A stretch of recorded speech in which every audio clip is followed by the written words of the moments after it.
This is George Dingledye in the oral history program for the Wabash Carnegie Public Library, and I'm interviewing Michael Keene of 1255 Circle Drive at the Wabash Carnegie Public Library on February 28th, 1985. Mike, I think the first question I'm going to ask is just tell me a little bit about your background, your family, where you were born, when you were born, and who your parents were, and what your mother's maiden name was, and how many were in the family, and all that. Okay, so I got to start off with is my father is Raymond Keene, and my mother is Marjorie Keene, and her maiden name is Sollars. And they originally, shortly before I was born, they moved from Vermilion County, Indiana, to LaFontaine, and we've lived there ever since. And but they're from down southern Indiana, where they come from. I have an older sister, Carolyn, and I have two younger brothers, Mark and Alan. Now I married Pam Kessler, and we have two sons. Jason, the oldest one, he's 9, and my youngest one is deceased. Where did you? What was your birthday, and where did you go to school and all that? I was born in 1948, November 18th, and I was born in Marion, and I lived in LaFontaine all my life up until I got married. Uh-huh. And I went to school at LaFontaine Elementary, or LaFontaine High School at the time, and it burnt down. And then Southwood come along, and I went 4 years at Southwood, graduated from Southwood. Okay. You graduating in what year? 1966. Okay, fine. And then after I graduated, in the late summer of 66, I got a job at Model Machine and Tool out here by the RMC, starting out in the machinist trade. And I was there for 16 years, and I'm currently employed at Diversity Tech at Marion. Mm-hmm. That's tool and die. Uh-huh. How did you happen to wind up going into service? What was the background on that? Well, I was drafted. Okay. And I was 20 at the time. And I was drafted in February. The exact day it was now. But I was drafted in February '69. And there was quite a few of us that was in my graduating class that were all drafted at the same time. Mm-hmm. We went down, and we took our basic training at Fort Knox, Kentucky, and we were all in the same platoon in basic training. As a matter of fact, Gary Johnson, when him and I went to school together, we kind of run around together before we were drafted, and we were bunk buddies. First year I was in service. Through all the training we went through AIT, NCO school, and even OJT. Then we went to Vietnam. We got separated then. Mm-hmm. Tell me about the training and so forth. What kind of training were you getting, and was it adequate? And did you know where you're going or what was going to happen? Well, at the time, and when I was taking my basic training, there was quite a bit of testing I did at the beginning, and I found out that I qualified for NCO school and even OCS, which is Officers Candidate School, I think is what it's called. And I didn't think too much about it at the time, but basic training is basic. You just learn the basics, how to drill and shoot the basic weapons. And one highlight that happened to me in basic training was that they have what they call a PT test. It's physical training, and you're scored on how well you do. Well, I never thought a whole lot about it at the time, but as it turned out, I had the top score in the company, and I was awarded a real nice big trophy for the effort. Which you still have. Which I still have. Yeah. And that's probably the highlight of my basic training. And from there, my MOS was 1140, which is infantry. And from there, I was sent to Fort Polk, Louisiana, to take my advanced infantry training. And there it was a quite interesting piece of training because we got to shoot a lot of the M16 and M14 and M79 grenade launcher, the M72 Law, the M60 machine gun, and I think that's about the basic thing. But we drilled quite a bit in depth with it. We even shot the 50 caliber machine gun too, which is quite an experience.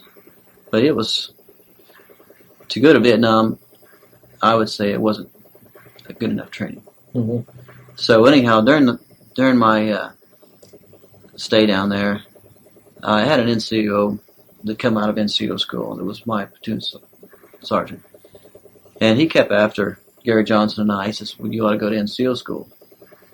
I said, "No, I just want to get my time in and go home." Well, he kept after us and kept after us, and finally, we decided, what the heck, we're going to Vietnam. Why not go better prepared? We just knew we were going to go. So once we decided that we were going to go, he said, "Well, it's a good thing we're going to draft you anyhow." So, but he was had quite an influence as far as motivating me, wanting to make more something of myself than just a Joe Private nothing. Yeah. So from there, the only time I ever got homesick was when I first got down to Fort Polk, Louisiana. It, I don't know, for some reason it just hit me then. But I was only homesick for a few days, and once I got into the routine of the training and everything, it soon went away. But first couple of days I was kind of low. They had it fixed up like it was the Vietnam training for infantry. It was what it's for, and they had the bamboo and this and all, the decorated up as such. And but we had a lot of fun. I have to say, during this times we have had the most fun I've ever had in fellowship with the fellows we were with. From then I went to Fort Benning, Georgia, to take my NCO school, and that was a 3-month course. The advanced infantry training was 3 months too. But we went down there. I think Gary and I were. There was another boy. His name was Steve Pressler that went with us from Wabash. And we got down there, and everything was nice and quiet. We had a day. The first day they were waiting for the other fellows to come in to the company to fill the company up before they started. And so the first morning of the school, the week that it started, all of a sudden about 4 o'clock in the morning, all hell broke loose. There was people hollering and yelling and screaming, and I was like I was having a nightmare. And it was, I guess, to leave an impression on you to start out the school. It was going to be tough. It wasn't going to be a piece of cake. And so we get out, we fall out, out to the front of the barracks there, and if you didn't do anything, if you did anything that wasn't right, you were down doing push-ups. And it's just the way it is. It's a very rough course. There are rougher courses, but it was made it to, I guess, make a man out of you. I don't know, but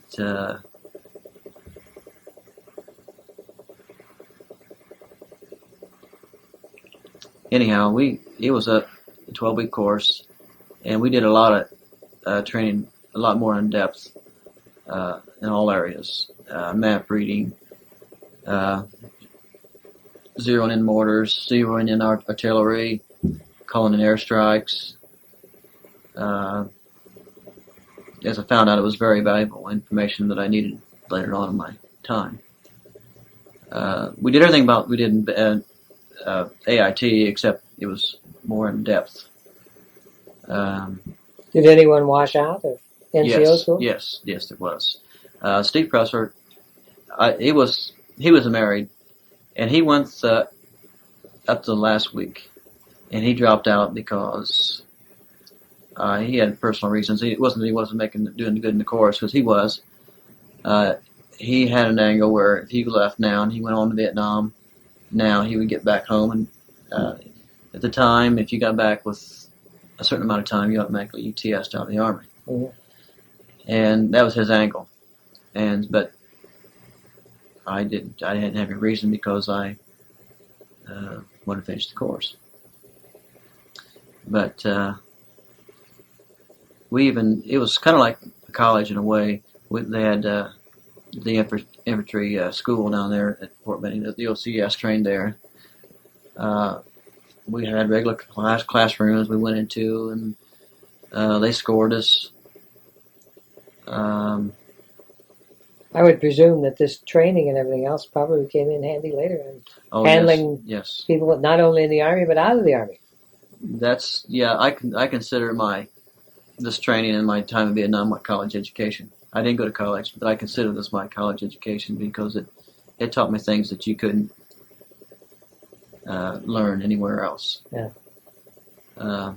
I used to say to the guys, this is even in Vietnam, I said, well, when I get home, if I see my kids throwing away a glass of ice water, I'm going to give them a pat on them, because that was a valuable thing that you really appreciate, because I was in training on one climate all this time. Mm-hmm. But I ended up, I think we started out with about 200 guys, and I think maybe 150 or maybe even less that graduated from the course. And I don't know what this means, but I ended up graduating 25th in the class. I don't know if we consider that well or whatever, but that's one thing that stuck in my mind that I can remember, that I did graduate 25th in the class. We did a lot of different things in training. We went out to the last week was very interesting because we spent a week in the field with the Rangers, and did a lot of things that were to confidence builders. We had rappelling, which we had to climb up this rope ladder to this tower. I think it was 100 feet in the air, and then we had to hook up and rappel down this cord all the way to the ground. And it was pretty scary at first, but once you hooked up and gave her a heck one time, we went back up and did it again. We had that opportunity. We could do it again. And the very last thing, it was a bunch of us. It was our last day of this Ranger week, and it was raining. We were cold, and we'd been in the field all week. The last thing we had to do was this confidence builder thing with the Rangers, and what it amounted to was you had to climb this ladder, and it was like a big pole that went out over into this. It must have been a river. I can't remember if it was a river or a pond or just what. But anyhow, you had to scoot out on this log of about 10 or 15 feet out over into the water. Then you had to hang down, lower yourself down, and hang down, and ask permission to drop. And you drop into the water. Well, the platoon I was in was probably, I think, the last platoon. We were sitting there all this time when these guys were doing it. And so we get the brainstorm that, they weren't paying attention, so there was a bunch of us. I mean, it was like almost the whole platoon, and just all of a sudden we slipped off and got with the guys that were leaving. We didn't even go through the exercise. We thought we'd just sneak out, Well, we thought we pulled one on them. Yeah. Well, we didn't. And we paid for it dearly later. We had to do a lot of extra work for punishment for slipping out. The one saying that the company commander always told us is, it's good judgment when you do something and get by with it, but it's poor judgment when you get caught. And that was an instance of poor judgment. Good lesson. But after the NCO school, I went directly back to Fort Polk, Louisiana, to where I trained my AIT. And I was an NCO over troops coming in, just like they was when I went there. Mm-hmm. And it was... this was giving you a little practical experience? It's called OJT, on-the-job training. Okay. And what was your rank? E5, Buck Sergeant. Yeah. And when I went to NCO school, we automatically went to E4, which is Corporal. well, they didn't really call you that. Well, there you were called a candidate. Yeah. So you wasn't called a corporal or specialist or anything like that. Yeah. So, but there was a few that were promoted right directly to E6, which is staff sergeant. And but I just made E5 out in NCO school. And we went, like I said, we went down there for on-the-job training at Fort Polk, Louisiana. And it was a lot of fun. It was really hard. The thing that was really hard for me to do was when you'd walk into the barracks, somebody's supposed to holler, "Attention," you know. And for that to happen, it was hard for me to keep a straight face to walk in there and somebody do that for me, you know, when I was always doing it for somebody else all this time. Yeah. And it was something that was hard to accept, somebody looking up to you in that manner. Mm-hmm. Especially not ever been in that position ever before in my life. Mm-hmm. You must have been, what, 21 by this time? Yeah, I think I turned 21 right during this particular time in the service. I'm sure it was. And at this time, there was still Gary Johnson. We were still together. We went to the same platoon down there. And we had 2 days to get to Fort Polk, Louisiana, and my folks come down. They come down to my basic training graduation, and they come down to the NCO school graduation. And so we drove back to them to Indiana, and Gary got his car, I got my car, and we drove down. There was 3 of us, another fellow from NCO school that was from Detroit, Michigan. And it was 3 of us that drove the 2 cars back to Fort Polk, Louisiana. Boy, I'm telling you, that was tough. We slept on the way to Indiana, but we didn't sleep that night. We had to go out and see the town and see a few people that I hadn't seen all this time.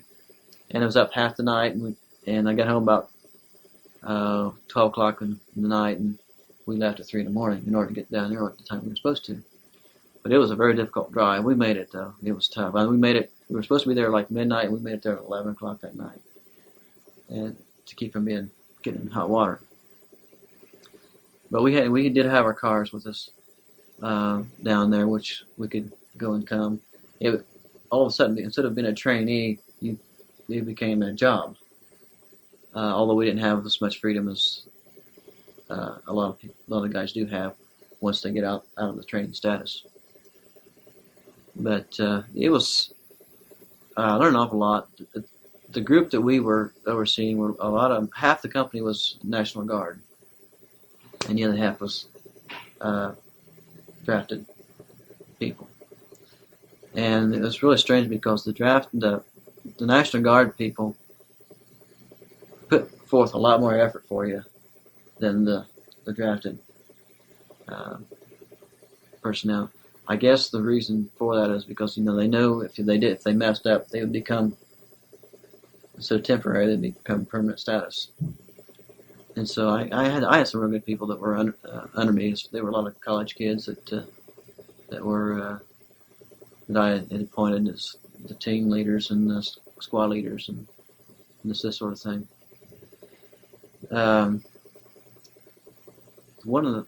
One experience that kind of sticks out in my mind. We were out on I don't know what you'd call it. It was night patrol with these people, and it was night training. The first part of the training exercise was night training. It was done by instructors and everything. And the last thing that they had to do was we as NCOs had to take a group of these men on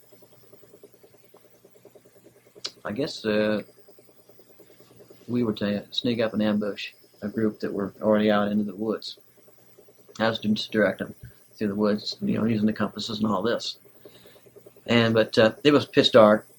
We were assigned to a group of guys, and so we went there, and they kept, it was so dark you couldn't see who anybody was. And they kept saying, well, who, he kept saying to me, who are you? Who's our leader?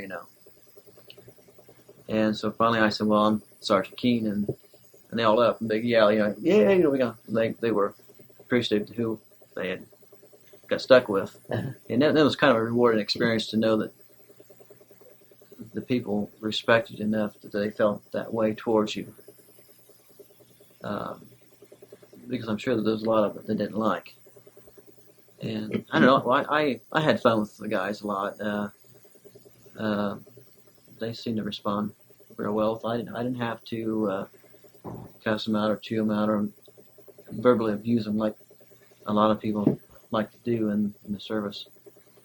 But we went out and we struggled through the patrol okay and got to our objective and ambushed them, and it was times like that I'd almost forgotten about, that rewarding experiences that you go through. When did you get your orders then after the training? You took this group through training for how many weeks? It was a 12-week thing too. Basic for those guys. Yeah, it's like I said, it's advanced infantry training. Yeah, okay. And after the training course, we got our orders to, well, once at the time when I was in AIT, advanced infantry training, they was taking some fellows to Korea. And that was, I guess that was the thing that was holding me back. That I was really thinking about at the time whether I want to go to NCO school or not, is because I knew that they were sending some guys to Korea. Well, I figured the way my luck runs, and the training wouldn't hurt, we decided to go to NCO school, which automatically said you were going to Vietnam. In a sense, we kind of volunteered to go, just eliminate any doubt. And Gary and I both, we were, after all the training that we went through, we were kind of anxious to get over there and just see what it's all about. I did have the opportunity to go to Ranger School, which would have been another 12 weeks. But after almost a year of training, I just about had my fill of it. And I decided I declined on the training to be a Ranger. I could have went to airborne school. It was right there in front of me. Matter of fact, Fort Benning, Georgia is the airborne training center. And I didn't have a desire to jump out of an airplane. Mm-hmm. So I skipped on that. But like I said, after a year of training, I just, the only thing it would have done, it would have kept me in the States. At that time, I had 11 months in, and it would have kept me in the States 3 more months, which would have made my tour in Vietnam maybe a little bit shorter than it was. But I declined on it, and I come home for Christmas. I was home for Christmas. Year would be 19... We'd still be 69. 69. I can't remember the exact date, but I think I got home maybe a week or so before Christmas, and I was home for 31 days. Mm-hmm. Because I think I went to Vietnam in January of 70. Was there any feeling at that time from your family or anything like that you were going to Vietnam and this was possibly the last time they were going to be seeing you? Oh yeah, very much so. Yeah. It really didn't hit me. I was, due to the training and everything, they tend to make you a little gung-ho. My confidence is high. It really didn't hit me that I was going to Vietnam until my last night home. And, of course, all my relatives come over. And there had been several of my cousins had been to Vietnam. I had one that was, he had enlisted in the Army, and he was over there for a year. Then I had another one that was drafted, was there for a year. But I was the first one to go infantry. I've only been the only one since then, out of my whole family. And, well, there was I think I had 3 or 4 cousins that went to Vietnam, but I was the only infantry to go.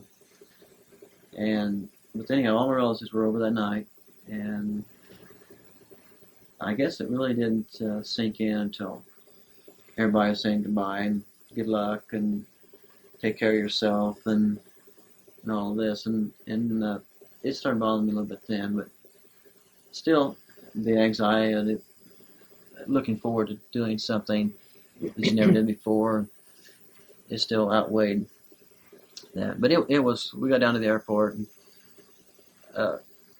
it was very difficult to say goodbye to my mother. She was probably taking it the worst or the hardest of anybody up until that point. But it was very difficult to. I had to give my last hug, and I had to get on the plane before I broke down. But it was really starting to bother me then. But once we flew to Oakland, California, to I can't remember what they called it, but it was where, it must have been Oakland Air Force Base. I'm not really sure, but it was where one of the places where they were coming in and going to Vietnam. And we were there. They processed us.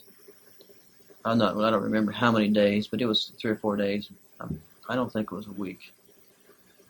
But one thing that while we were there, we were kind of roaming around, and we got off to the side there, someplace down one of the halls, and I remember looking down this hall, and there was a big sign at the end of the hall.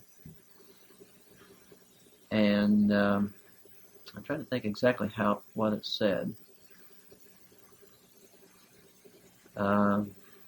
Something to the effect, welcome home, U.S. is proud of you.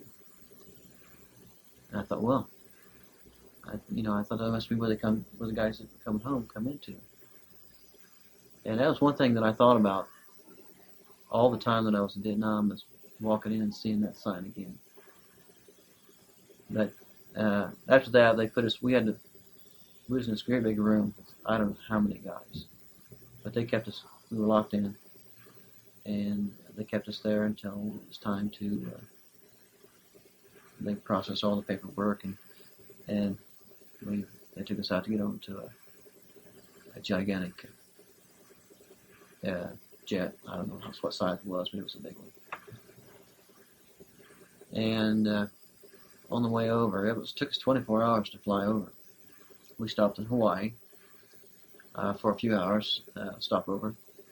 We stopped at Wake Island, which was kind of an experience. We got to spend some time at Wake Island because the jet had developed a small problem.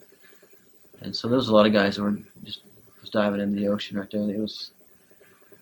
I would imagine most of us had never seen water that clear and clean before. And we spent probably one whole afternoon there before they was ready to take off again. And I think we stopped in Guam before we ended up landing in Benoit Air Force Base. Benoit? Yeah. Okay. Who was running this airlines, or was it commercial? Or? Yeah, it was. Army? It was a commercial airlines. It was. We went over, and I think we had a. We did. I think we just had our your OD green uniforms. I don't think we were dressed up in khakis or anything like that. We could have been. I don't really remember. Mm-hmm. But it was a commercial airline. They had stewards just like you would. They have a meal and a beer. Yeah. It was only 24 hours in the air. We had several. You had plenty of meals, huh? Yeah. You landed at Benoit. What happened when you landed, and how did you land, and so forth? I've heard all kinds of stories about landing. Well, at the time that I got there, I've heard a little bit about Benoit, what it was in the beginning, and what it was when I came and left. It was quite built up from the beginning. They had an airport there where you went inside, and we went in and sit down and waited for buses to come to pick us up. It was air conditioned, and it was kind of almost like a terminal here, except they didn't have the nicer facility. Mm-hmm. You had your check-in stations and so forth for people that were traveling in country or wherever. And we come in and had all our gear, our duffel bags, not any weapons or anything like this. We didn't come in with weapons. Just like I said, our OD greens or regular army uniform. And we sat down waiting for a bus, and they come and got us. We did know ahead of time. So, Okay, I think we're on side 2, and we got as far as the Benoit Airport. yeah, I was trying to think whether I knew where I was going after I got there. What unit I was going with. I can't remember what we did. I think what we did is we went to the R&R and DRO Center, and what it is where people that were going on R&R, where they come out of the field or wherever there was a station at, they'd come to there and then they'd go on R&R, or they would come there when the DROS. What I mean by DROS is they were leaving country. And I think we went there, and I think we got our orders final to what division we were going to at that point. And I found out then I was going to the 1st Cav. And Gary Johnson, like I said, it was one name. It was one guy alphabetically ordered that separated us all this time. We were either bunk buddies or we were right next to each other, but always in the same platoon, same everything. And so this is the first time that we were going to be separated. And so he went to I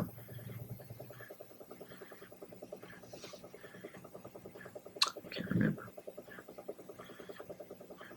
But anyhow, I went to the 1st Cav, and then they had their R&R and Aero Center too. Which when you come out of the field, you went to it first, then you went to the next place. And from there, I got orders cut to what unit I was going to go to. And they had, of course, a week there. I think it was called. It says right here in this book. I can't remember exactly what it's called, but it's called.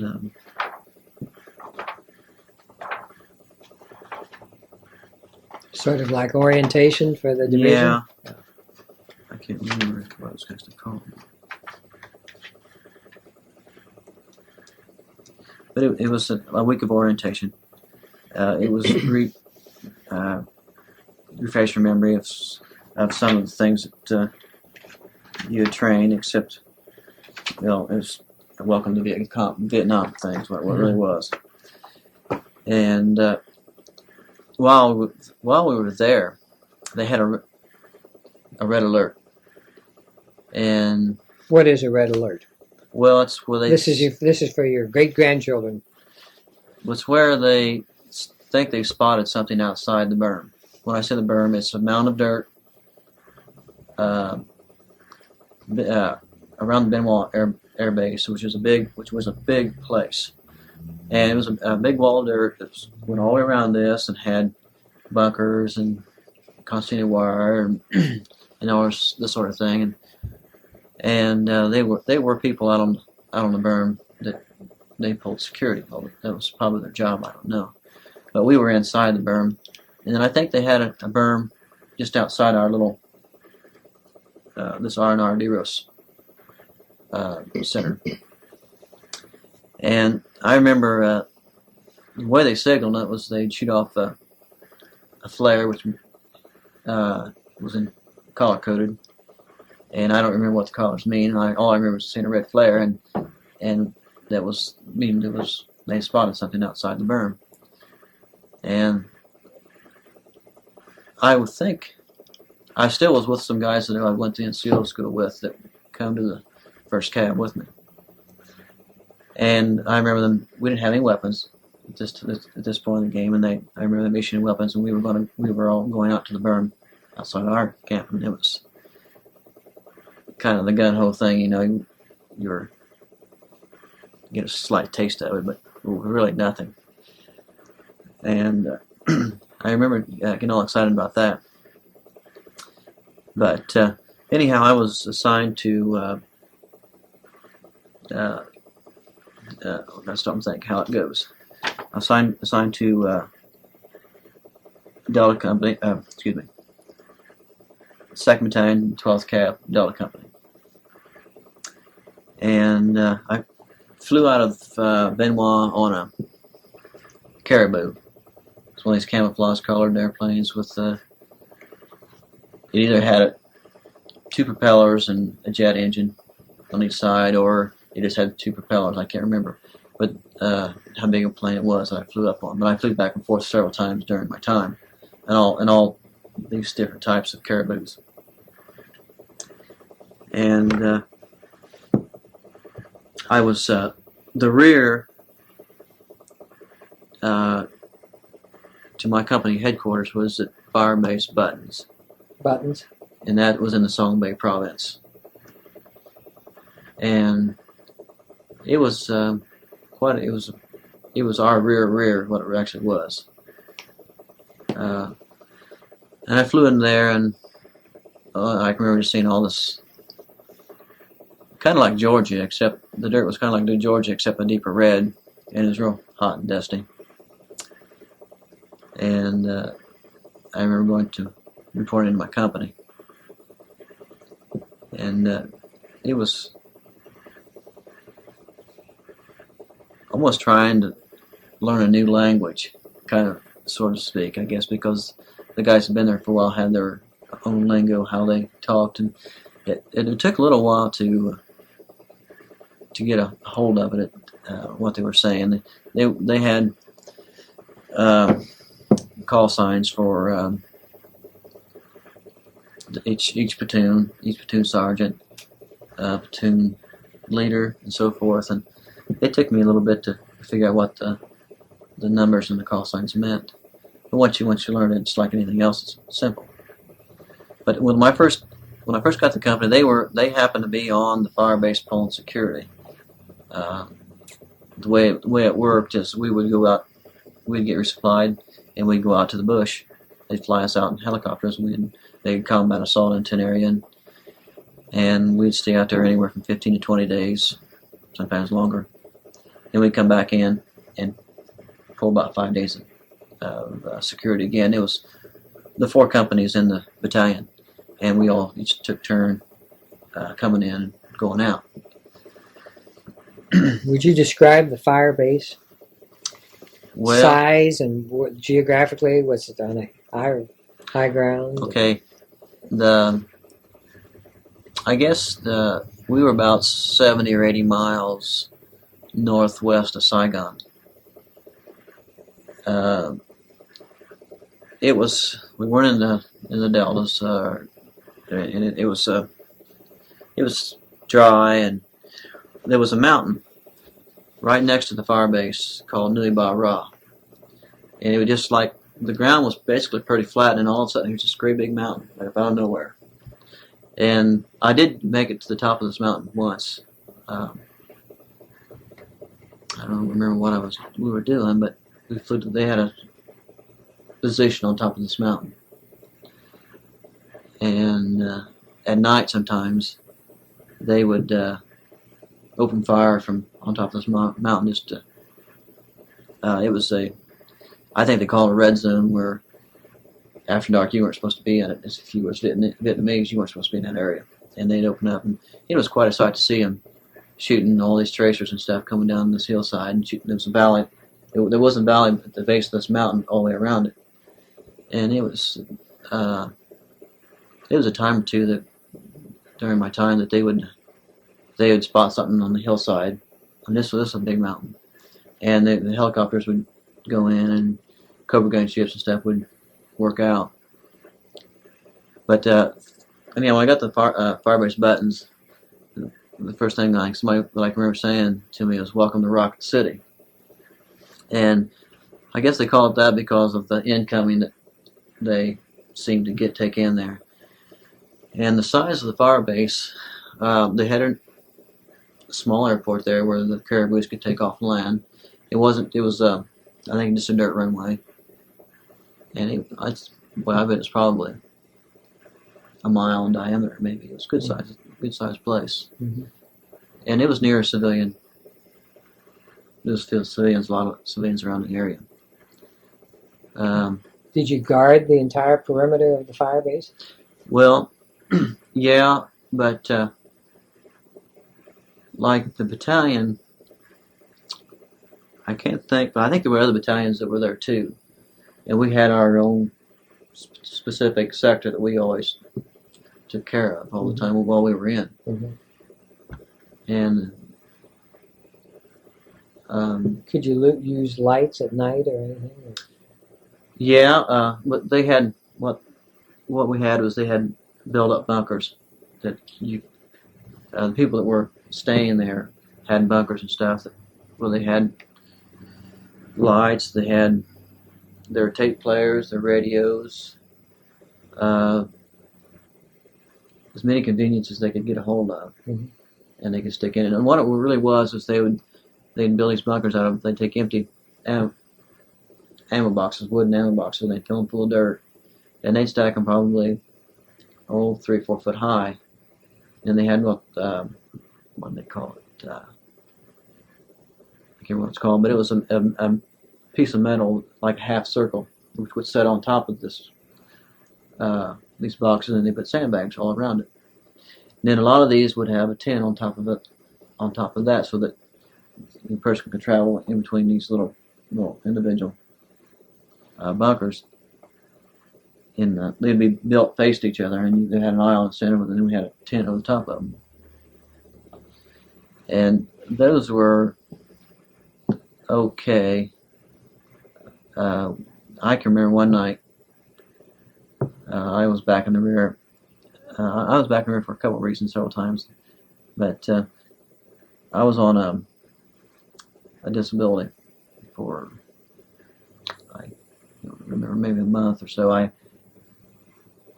What had happened is I come down with a kidney stone out in the jungle. We were, this will jump ahead a little bit, but we were out on working an area, and my squad was, we would have been out on patrol. We had found a bunch of bunkers and hooches and stuff, and enemy bunkers and hooches and stuff, and we tore them down and destroyed them. We'd come back in, and I ate my dinner. All of a sudden, I come down with a severe pain in my back.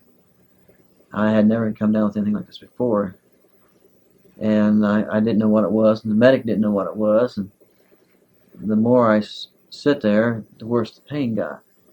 And the company was getting ready to leave, to move on to another spot, and so they finally decided they'd medevac me out of the jungle.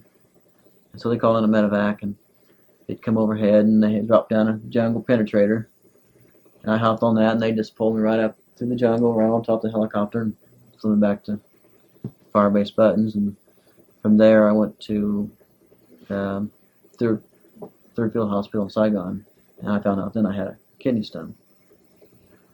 And so after that I was on a profile, is what they call it, I guess now. And so I was on Firebase Buttons for maybe a month or so, and what my job was then was help resupply the company out in the field. But I can remember one night, back to the story I started on, one night I was in this, I had this little bunker, hooch, whatever you want to call it, that was kind of mine while I was there. And one problem you had is you didn't keep food around too much because it attracted the rats. And you'd be laying there at night, and they must make tunnels through these ammo boxes, and you'd hear them running to these ammo boxes back and forth at night. And so one night I was laying there, and I must have fell asleep with the light on or something. And I woke up, and I raised up, and I looked down, and I was laying on my back. I looked up and there was a big rat sitting on my chest. And I think that I scared the rat worse than it scared me. Well, he hopped off and he was gone. Yeah. But He was sitting on your chest. sitting on my chest. Woo! And that was one of the bad things about being in a little bunker like that with other guys, because it did attract the rats like that. Mm. So You didn't have mosquito nets or anything like that? Mosquito bars, we called them? Yeah, these bunkers that I was just talking about had mosquito nets over the end that you just draped over. Yeah. But you didn't have individual bars over your bunks or anything? No. It changed from time to time how we had to take the malaria pills. They had the little white ones and the big red ones. And fortunately, usually the big one made most people have to use the bathroom very badly. And so anyhow, I thought I'd be smart. I never took it. I took the big one. Yeah. Because I seen what happened, so I didn't take the big one. I didn't take the big one until a month to go left in country, and I started getting worried about catching malaria, so I started taking the big pill. And it didn't affect me that way at all. Yeah. So I could have taken it all this time, yeah. and it wouldn't have bothered me a bit. Yeah. But out in the field, most of the time, we didn't have to have mosquito nets when we were in the jungle. Evidently, there must have been enough people that come down with malaria that they started enforcing the rule that everybody had to have a mosquito net to sleep under out in the jungle. Mm-hmm. And the reason why we never liked to use them is because we wanted to be able to hop out of our up underneath our poncho liner and be ready. And so it was a stretch there that we had to use them. I can remember. Would the rats bother you out in the field also? No, yeah. No. The only thing that really bothered me one night, we were set up, and I was platoon sergeant at this time, and I was me and the platoon leader were hooching together. And when we were out in the jungle, what you did was, when you set up for the night, you just cleared your spot on the ground, and we take one of the ponchos, which is a plastic raincoat basically, and it was just a big square with a hood in the center, and you lay it on the ground. And we had air mattresses we carried with us. We had to blow up our air mattresses, and then we had a poncho liner, and that's what you covered up with. And during the monsoon, we strung the other poncho above us, and it was just like a tent top, and the sides were open. We just stretched down like a V, upside down, and we collected shoestrings and stuff like this to tie into the holes and stretch it out onto tied to the trees and things around us. And you had to pick out your spot in line with the tree and so forth, and clear it and all this. And that's basically how we set up at night. And during this time, we had to sleep underneath the mosquito nets.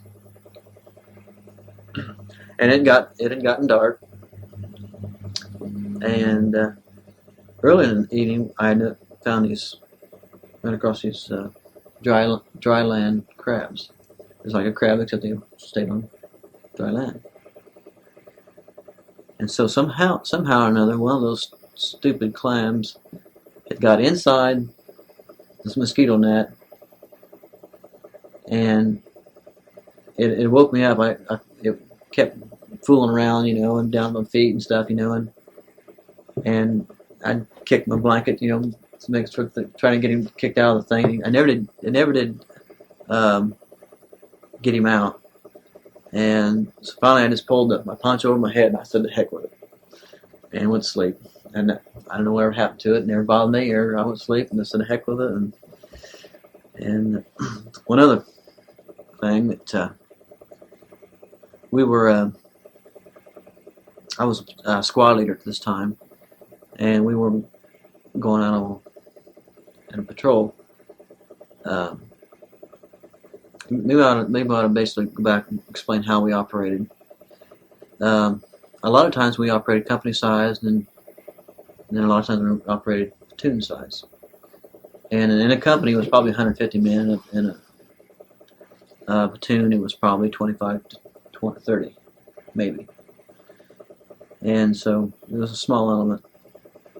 But anyhow, what we did while we was in Vietnam, the first 6 months in country was relatively pretty easy because we weren't in what you call a real hot area.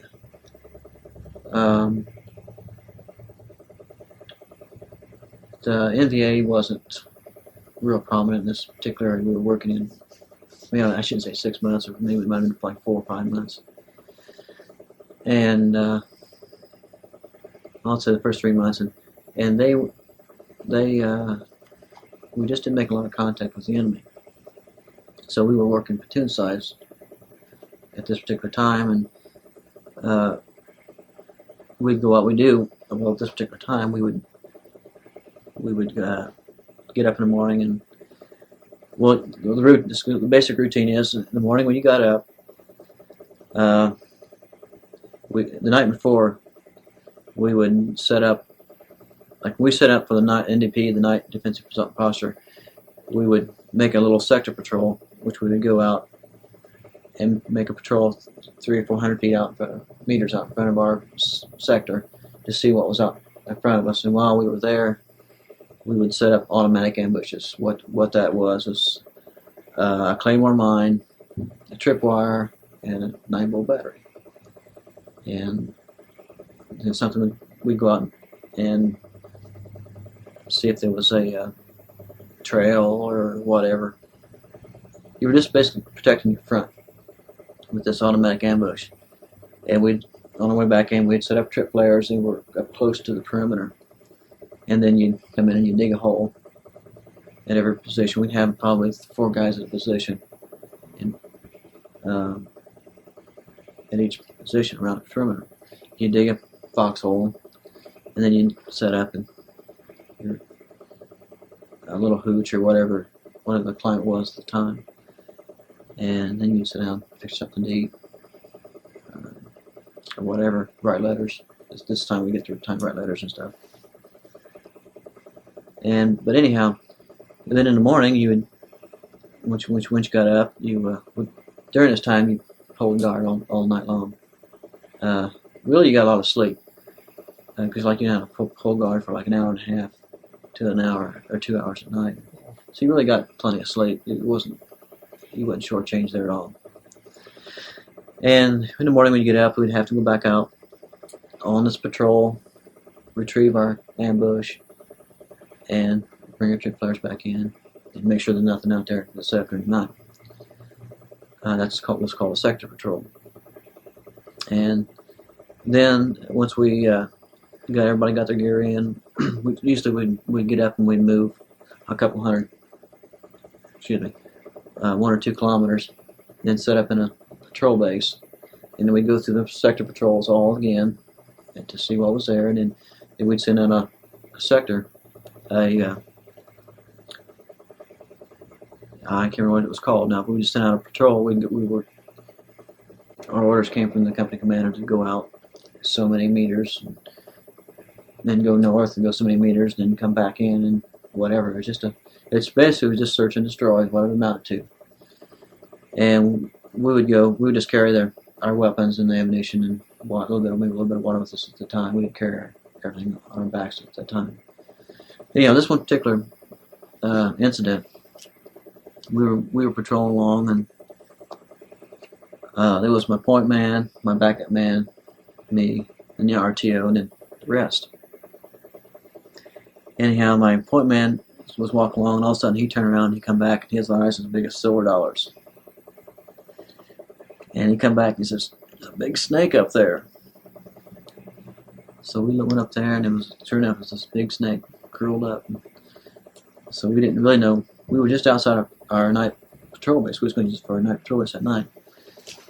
And so we didn't know what to do because I called back into the platoon leader and said, well, since it's so close to our night patrol base, we better shoot it. Because it was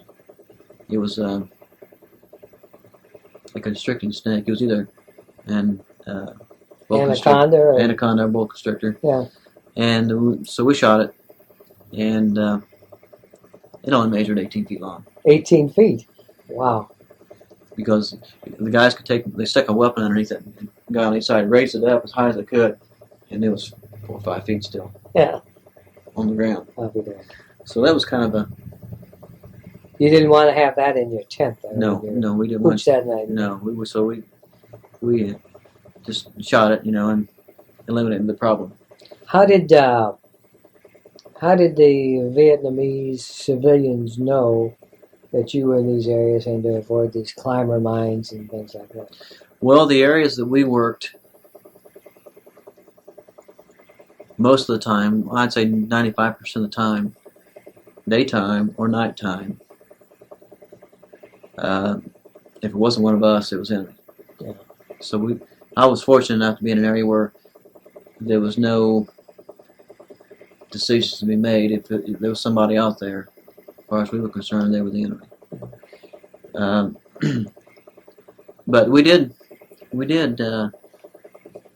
while we were on fire-based buttons, we did have to go down to what they call a water point, where we secured full security during the day, and during the day they'd come down, they'd take water back to the fire base, and there was a lot of South Vietnamese that were there, and they were very friendly. I mean, they just they were girls there that were selling soda pop or whatever, and themselves. Huh? yeah, they were not so much at this particular place, but it was known. Some of the guys said that they were. I only got to go down there once, so some of the guys said that you could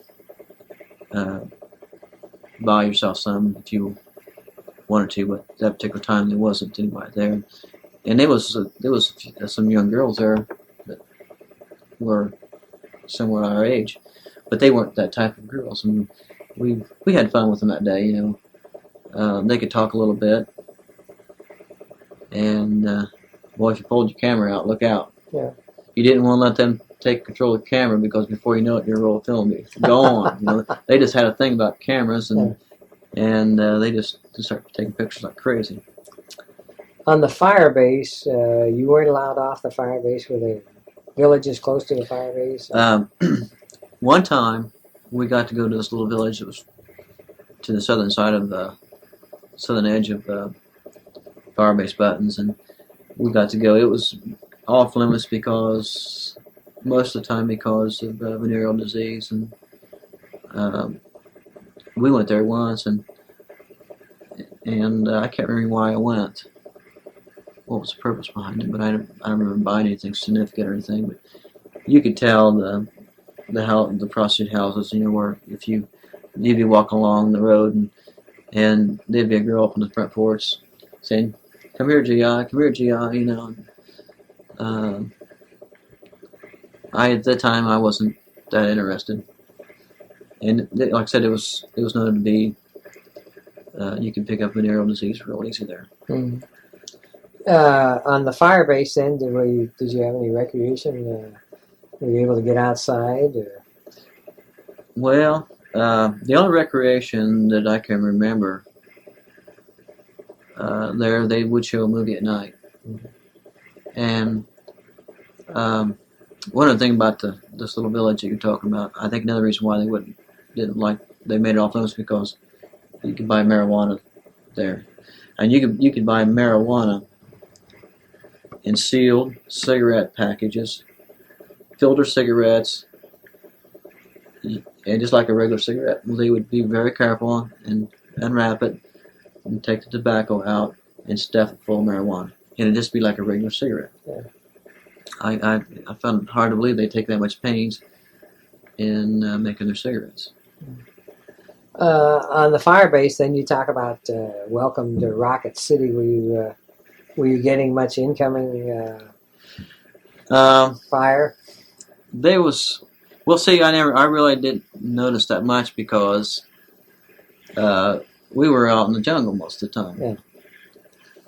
And so we only experienced maybe 5 days out of 30. There was some.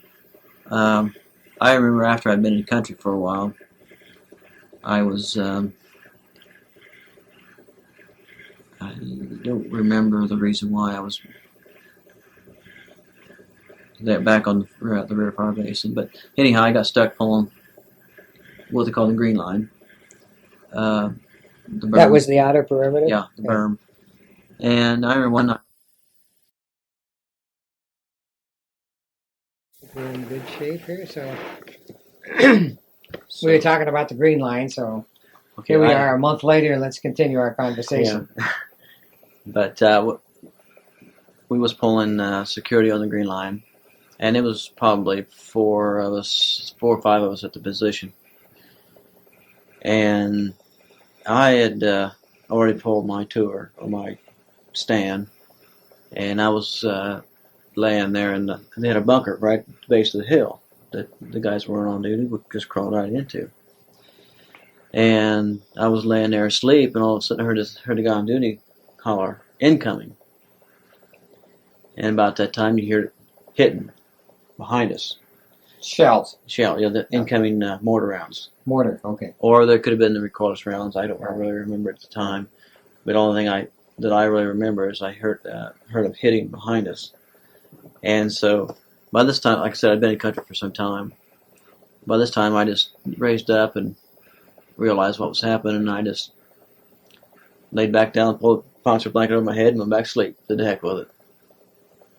Because I already knew that usually the incoming always hit inside the perimeter, deeper inside the perimeter, because there was really no need to hit the outside unless it was going to be a ground attack or something. And if there was going to be a ground attack, they would know it, and they would have known it, and they wouldn't have had the line reinforced so that they'd be prepared.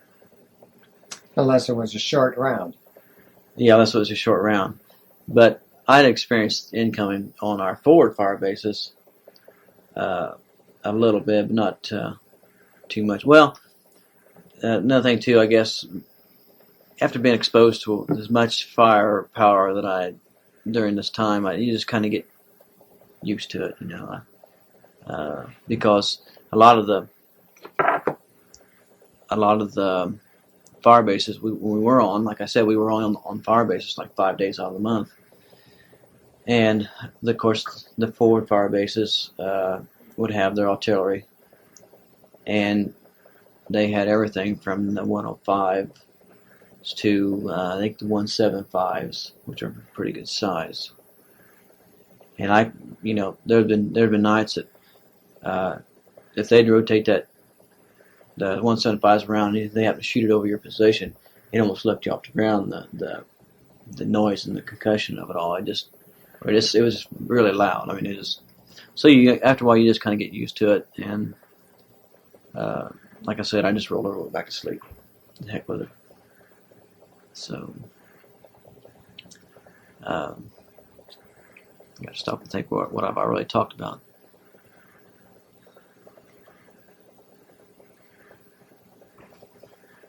Had I talked about much field experience yet?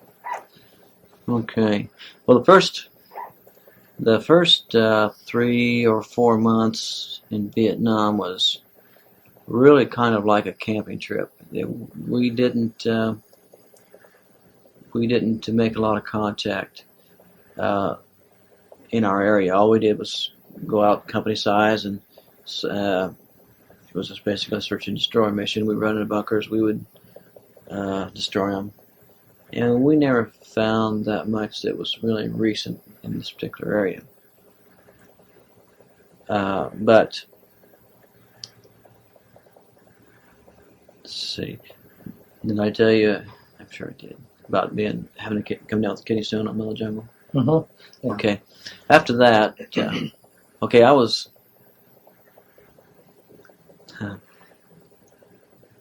on profile because of the kidney stone, and I was on this rear fire base for a month or so.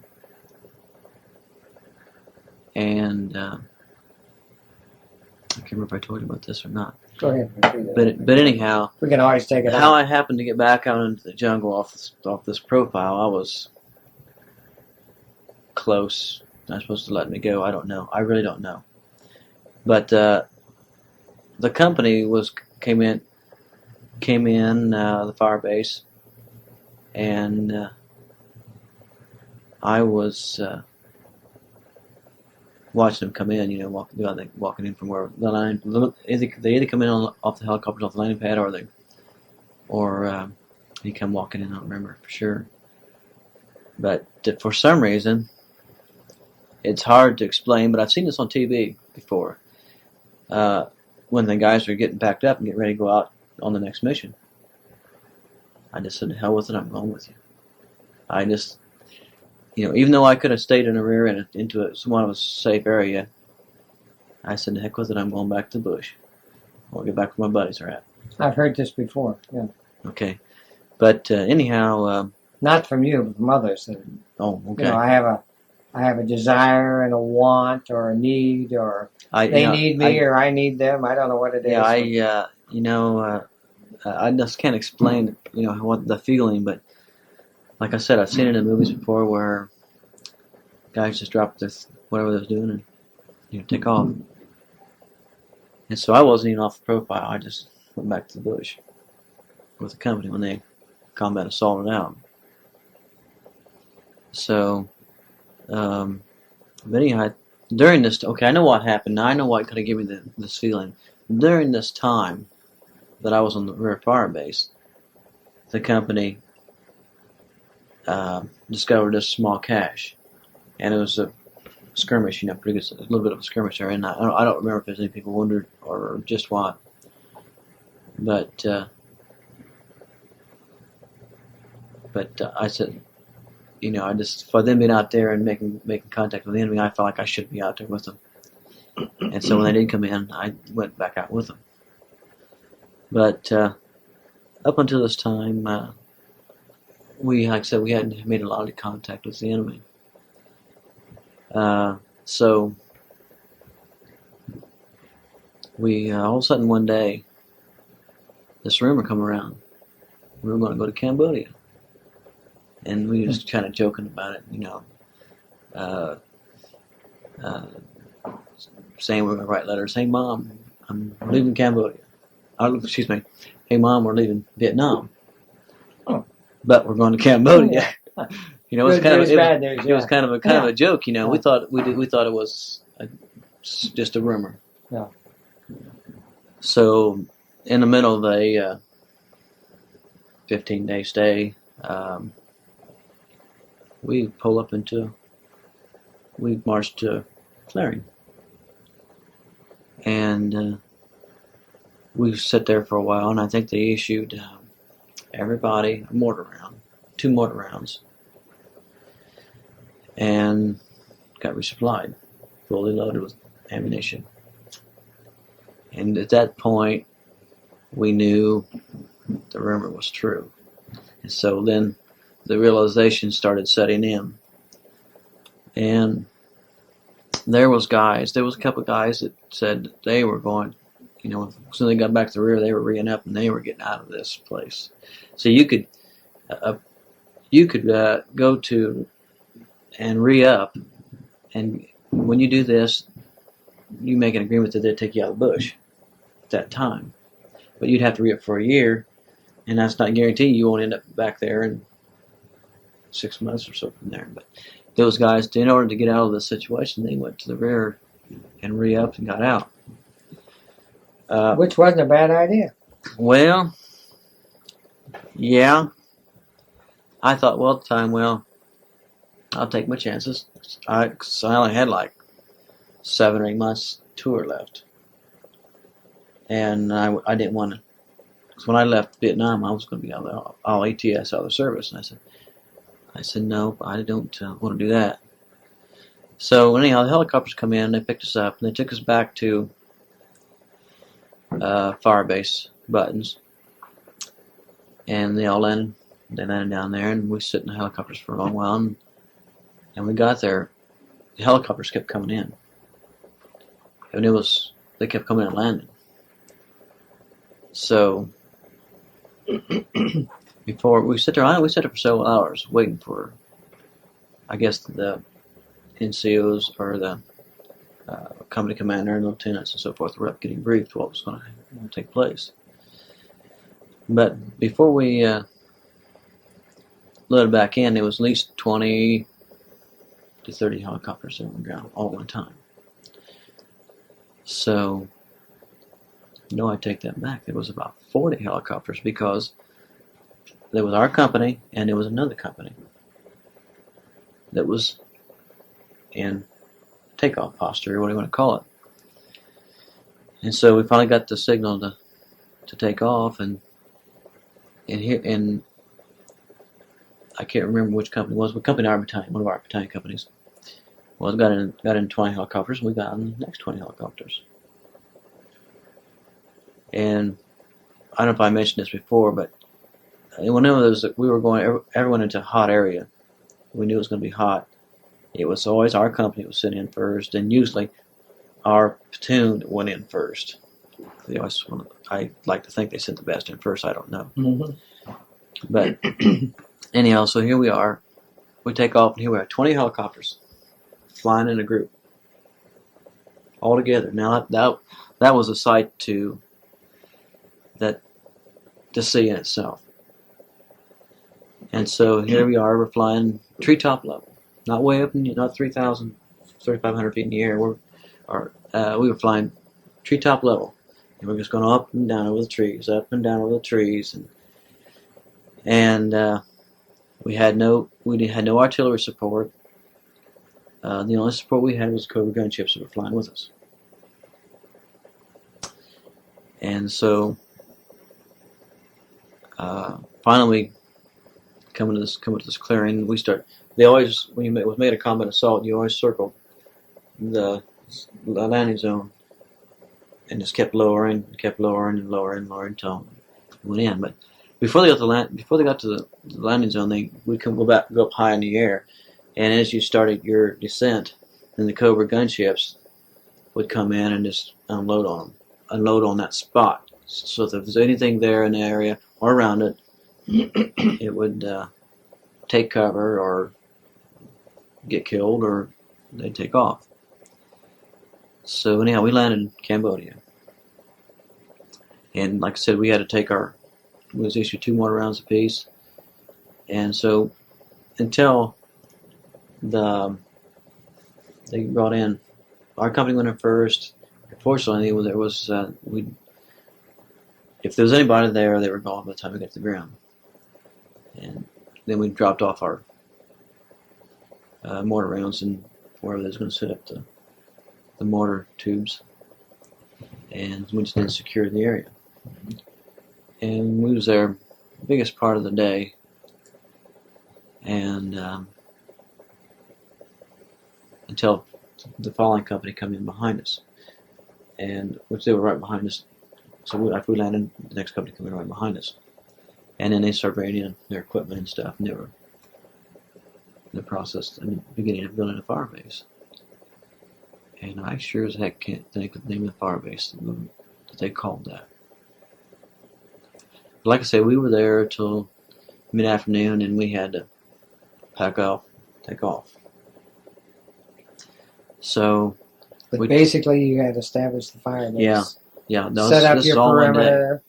Yeah. Set up your green line and everything. This was all one day, and you have really no artillery support. All you've got some mortar. Yeah, the mortar. You're out there, and the airstrikes. You're out naked. Yeah. And because this was happening all through. It wasn't just happening here; it was happening a lot of places. So the support wasn't going to be there that you would normally have. Yeah. But fortunately, we landed into a spot where there wasn't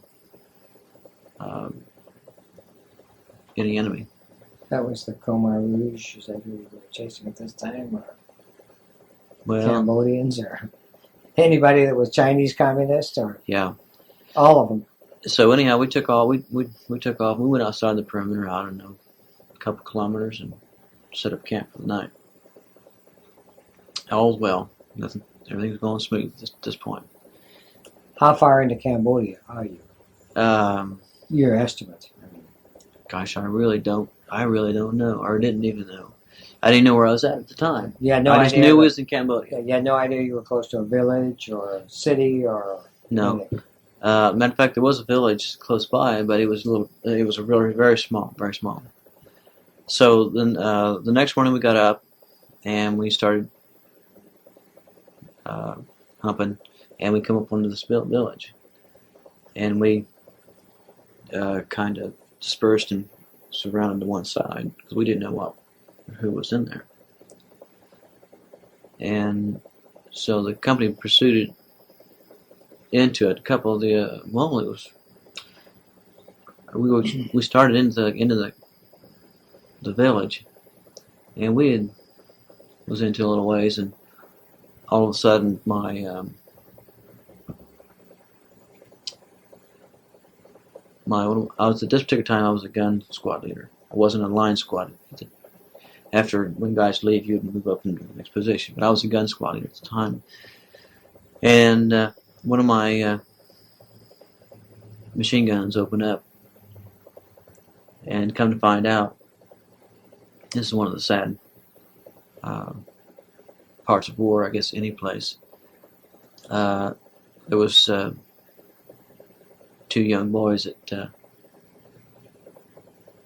took off running between the hooches, and they told them to stop, and I wasn't there. I didn't see it. All I know is this is what come back to me. And they looked like they were carrying weapons. Anyhow, it was two young boys, and they shot and killed both of them. And I can remember the machine gunner, if they found out what the deal was, they were just scared.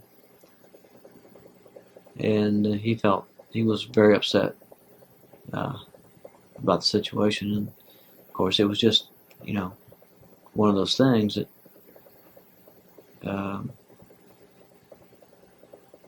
and I think the company commander and some of the other people have been talking to some of the villagers at this time too, previous to this happening. But it was a bad experience for him. Fortunately, I didn't see it. But we went on through the village and checked the hooches and stuff, and it was the NBA had been there, but they weren't at the time.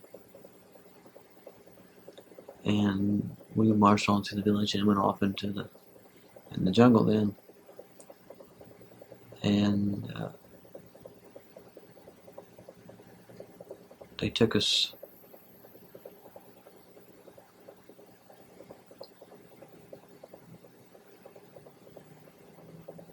anyhow, we went on through the jungle, up the village, swept through it, made sure there wasn't anybody there that wasn't supposed to be. And I can't remember if it was now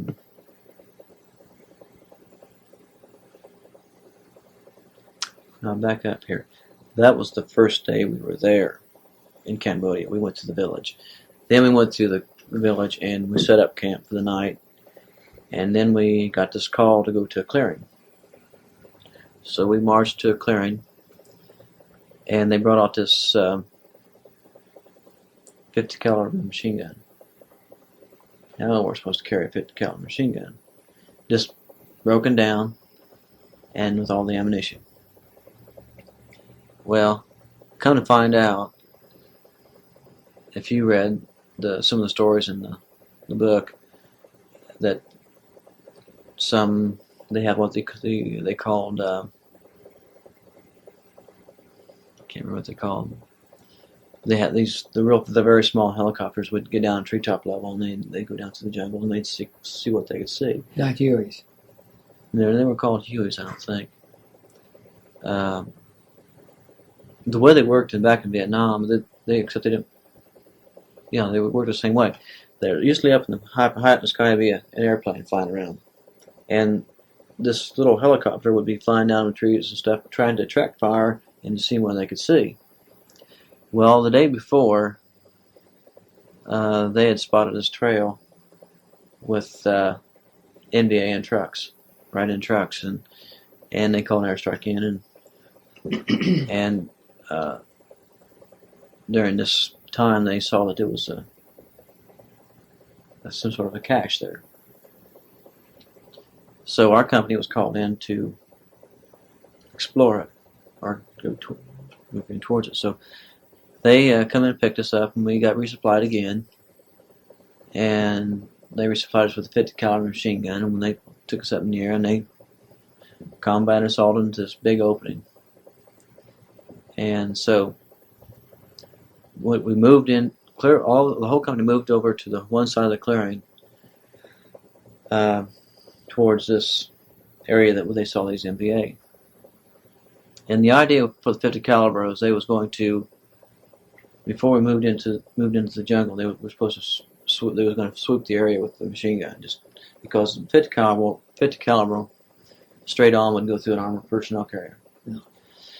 And so they were going to sweep the area with the 50 caliber, and they got ready and they shot it. One round went off, Yeah. and they never did get that thing to shoot again. The gun jammed. It was just a bad gun. Yeah. And they never shot the next round in it. Mm-hmm. So here we are. We're supposed to sweep this area with 50 caliber and shot one round, and that was it. So we still got to carry this 50 caliber machine gun with us. And we proceeded to get up then and start to walk in single file. And about this time, the point element spots two NBA, and they open up on him, and the only thing we could find is blood trails. So then, after that, they were probably coming down this trail to see what was going on down in this clearing. So after this firefight and everything died down, we found out there was Mr. Blood trails there. So we again started moving towards this particular area. And so we were getting close. I knew that they knew we were getting close to this thing. So the company commander has everybody get online. Not everybody, excuse me. He has two platoons get online, and the other two platoons be behind him. And I was in the line behind. And so they move on up, and sure enough, there's these big piles of ammunition, like I got pictures of there. And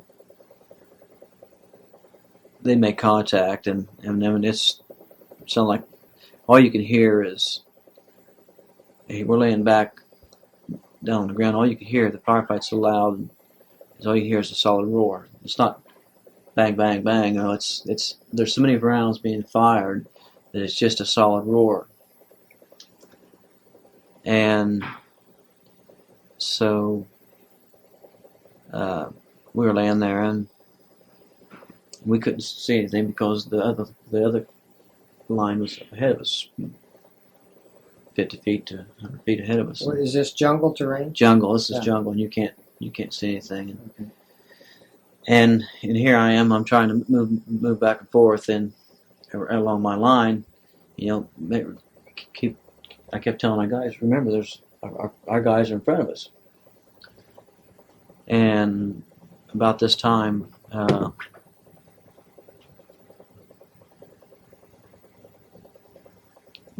line on the left-hand side of our line, they open up on. Evidently, it was an NBA that come around, and they opened up and killed him. But this time, I heard him shooting, so I was trying to get over there to him. And here I'm fighting, trying to fight my way through the brush to get over to him. I fell over 3-4 times before I got around there, and then I found out it was an enemy there. And so we get up again, and we start moving again. And about this time, one hell of an explosion occurs, and it just flips me over clear flat on my back. Just picks you up and throws you down. And what had happened, a Cobra gunship was making a pass in front of us and hit one of these piles of ammunition and exploded. Mm-hmm. And it cleared an area 200 feet in diameter. Mm-hmm. Fortunately, we weren't any closer than we were. And so about this time, after that explosion, things started calming down a little bit. Mm-hmm. And so we were sitting there and come to commander, or somebody gives us a come to command was with us. And so he tells us we got some of our guys are dead up from us, and one a couple guys go up and give him a hand, bring him back. So, I'll go up and get him. And at this point is the first time the real reality of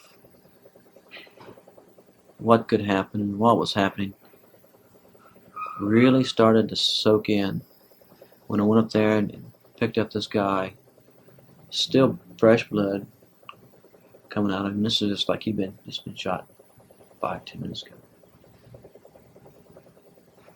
Carrying this guy back was dead, one of our guys. At that time it really sunk in that that you could get killed. Just it'd be it.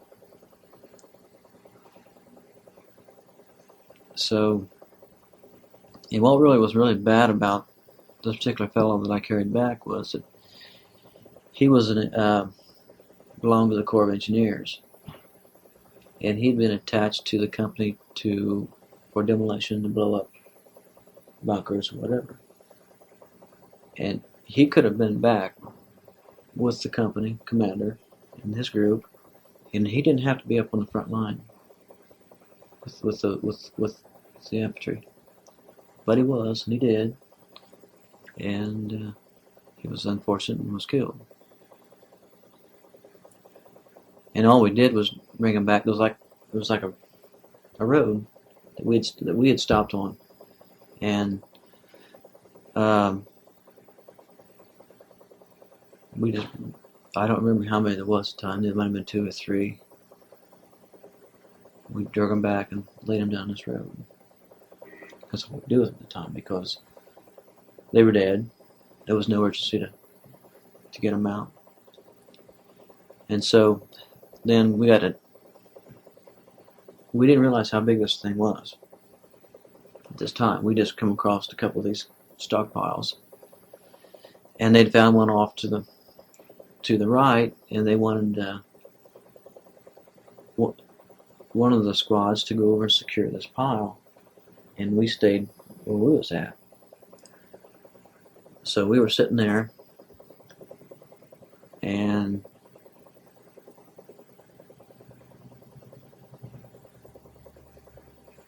then another platoon went over and secured another one. It's like we was in 3 positions out here.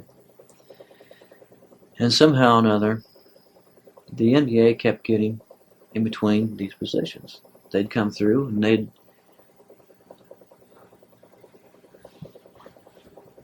they'd be spotted, or they'd start shooting or whatever, and then all hell break loose again. So anyhow, after this, the things had kind of, at this time there was a couple, 3 guys in my other squad that got wounded. Not my other squad, but the other squad that got wounded.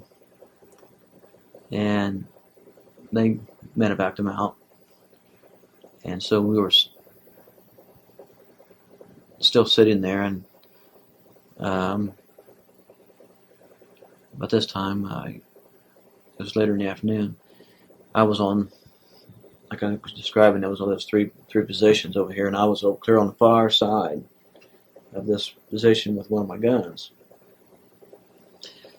And we were laying there, and all of a sudden, the NVA snuck back up onto in between us again and started another. Day or night? This is daytime. Daytime. Started shooting again. And it was like I said, it was just like there's so much firepower going on. It was just a solid roar. So this time after it died down, I went over to the other side of the perimeter to check and see how everybody was. And I come up on the medic, and he was about a month before this, we'd got this new NCO which had taken my squad over. He was in my position that I was before, and I went to the gun squad. And he was a colored guy, and he had been, I don't know why, but he was sitting up in the perimeter, had his helmet off. He took a round right here on top of his head. Just literally blew the top of his head off. And here the medic is trying to administer this first aid bandage, holding it on top of his head. And I walk over there to see what was going on, and he says, "Here, hold this on here. I'm trying to give him an IV." Is he dead? Not yet. And here I am, and like I said, the whole top of his head's gone. It just shattered his skull. And here I'm trying to help the medic. And the medic wouldn't take the IV. So yeah. He was gone. When you see it first time, you knew he was gone. But still, the medic was doing whatever he could to preserve the life that was there. But of course, he didn't make it. So by this time, after I did everything we possibly could do, I went back to the other side of the perimeter. And, his veins were collapsed, and the IV wouldn't flow. And we just the medic did everything. He just did everything he could to. He really didn't have nothing to work with, to save him or to keep him alive, and of course he couldn't. So after I did everything I could there, I was, of course, by this time getting. It was the first time experiencing like this before, and every time a burst would open up, you just tense up, and you just couldn't get close enough to the ground. But anyhow, we got word that recon platoon was coming in to help us, and they were going to come in on our side in our position. So we were laying there, and finally they came. We saw them coming. We motioned them on in, and like I said, they were coming on this road, and they come by us, and we waved to them, and they were walking on this trail, and they no more got past our position, and all hell broke loose again. And it was on the same side of the perimeter that all this was happening before. And I can remember the platoon leader of this recon company telling me what was happening after the firefight. And they had, like they said, they had started on past our position, and they just opened up again on them. And he said he was laying on the ground, and that this guy was over there, and he said he was just shooting beside him. And he kept moving closer and closer to the bank, and kept getting closer. He says, "I got to do something. I got to do something," and just kept getting closer. And all of a sudden, just raised up, slam happened. And so after this firefight had stopped, I went back over to this side of the perimeter again, and another fellow had taken a round. He's laying flat on the ground, taking a round right one side or the other, I can't remember, right through here, right above, right below his shoulder, and went in and just killed him right now. It was a real nice married fella, real nice fella, but I can't. I think in all that day we lost. I think it was a guy killed in the recon company during this time too, during this last firefight. This is one hell of a long day. Yeah, it is. Yeah, believe me, it is. And I think it was 7 or 8 people that was killed that day in this thing. And so after this last firefight, we realized that there was numerous stockpiles in this area. So it was still late afternoon, and the company commander wants us to join all of our elements to join each other and make one big circle. So we did, and I can remember after we joined elements and everything, I went up to the command post where the company commander was with the platoon sergeant, and we was up there, and well, I don't really remember what exactly happened.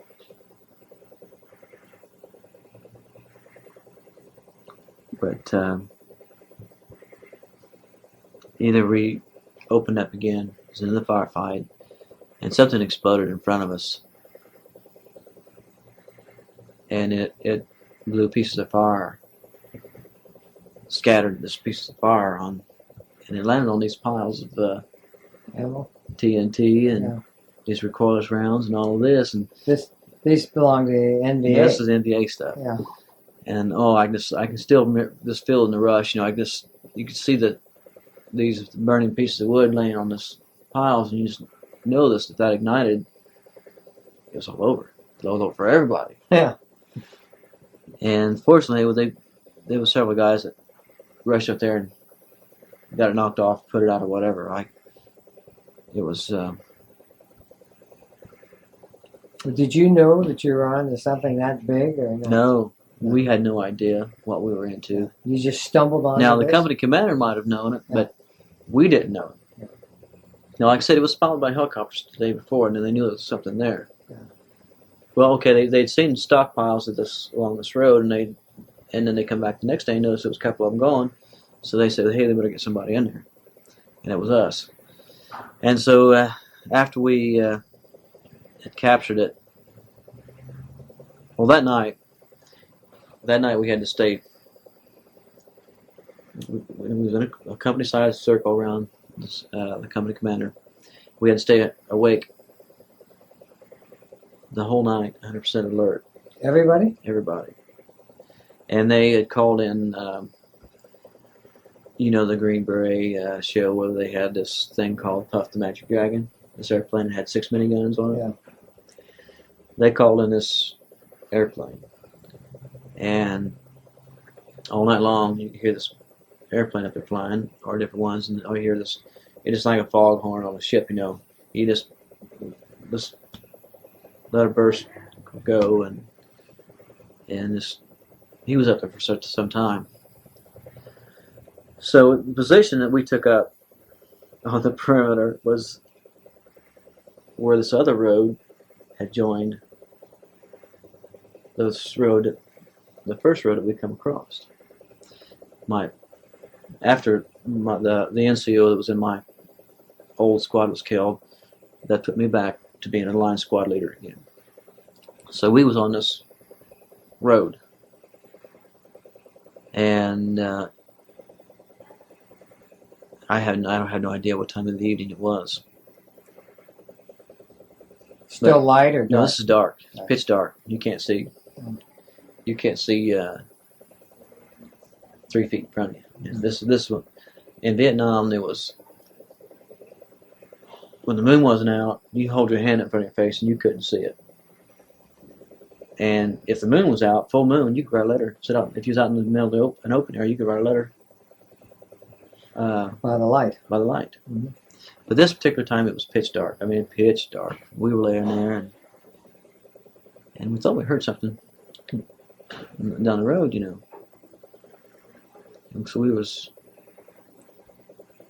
just laying there, and all of a sudden this guy pops. Just comes walking through there and walks right up on us. And the guy laying next to me and the guy on the other side of the trail jumps up, and they tackle him to the ground and wrestle him down and get his guns and everything away from him. It's an NVA? It's an NVA. He had no idea you were there? He he thought He beating you off during the day or something? I thought his cool soldiers were still there or whatever. And so here we are. We captured this live NVA. Yeah. And so that was an experience in itself too.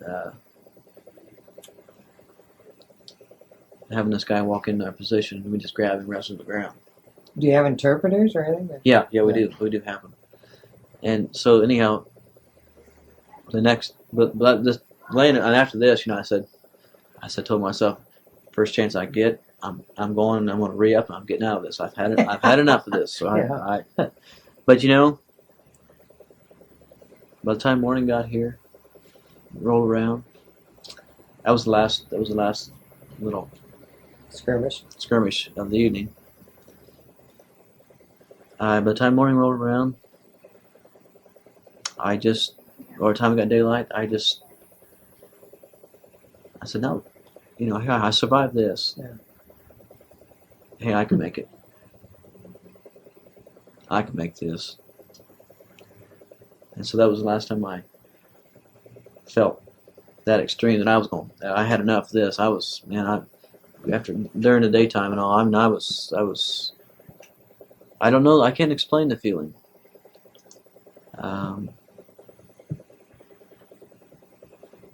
You just knew that you could go any time, and you just didn't want to be there. Mm-hmm. But like I say, by the time the morning rolled around, got daylight and everything, I just felt something come over me. I just felt better. Mm-hmm. There wasn't much night action in Vietnam, was there? No, we didn't. We never. The only thing we did at night was we'd go out, which I think I might have spoke already. We'd go out at one time in Vietnam. We would go out on night ambush. Yeah. And that was the I extent. wonder why. Well, the reason for it is because, as you can see in the pictures, it's just strictly jungle. Yeah.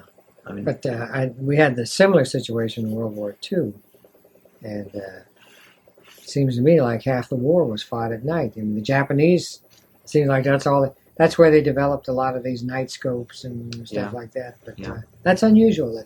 The Civil War was fought in the daytime too, Yeah. We never in good weather. We never moved at night. We might have one time, but most of the time we never. We stay put at night. Hold on. Okay, so you decide that after you get through the night, by gosh, the hell with the army. Yeah, I can make. I can. You can hack it. I can hack it. Right. And so, the next day, after our interpreters and stuff that were with us, or they were Carson Scouts, that I mentioned a while ago, they interrogated him, I guess, and I'd walk up. I remember walking up to the company commander's post, and this NVA that we had captured, he was all smiles, and kind of find out he was very happy to be out of the war, to be captured, and he realized that the things wasn't going to happen to him that they had told him would happen to him if he was captured.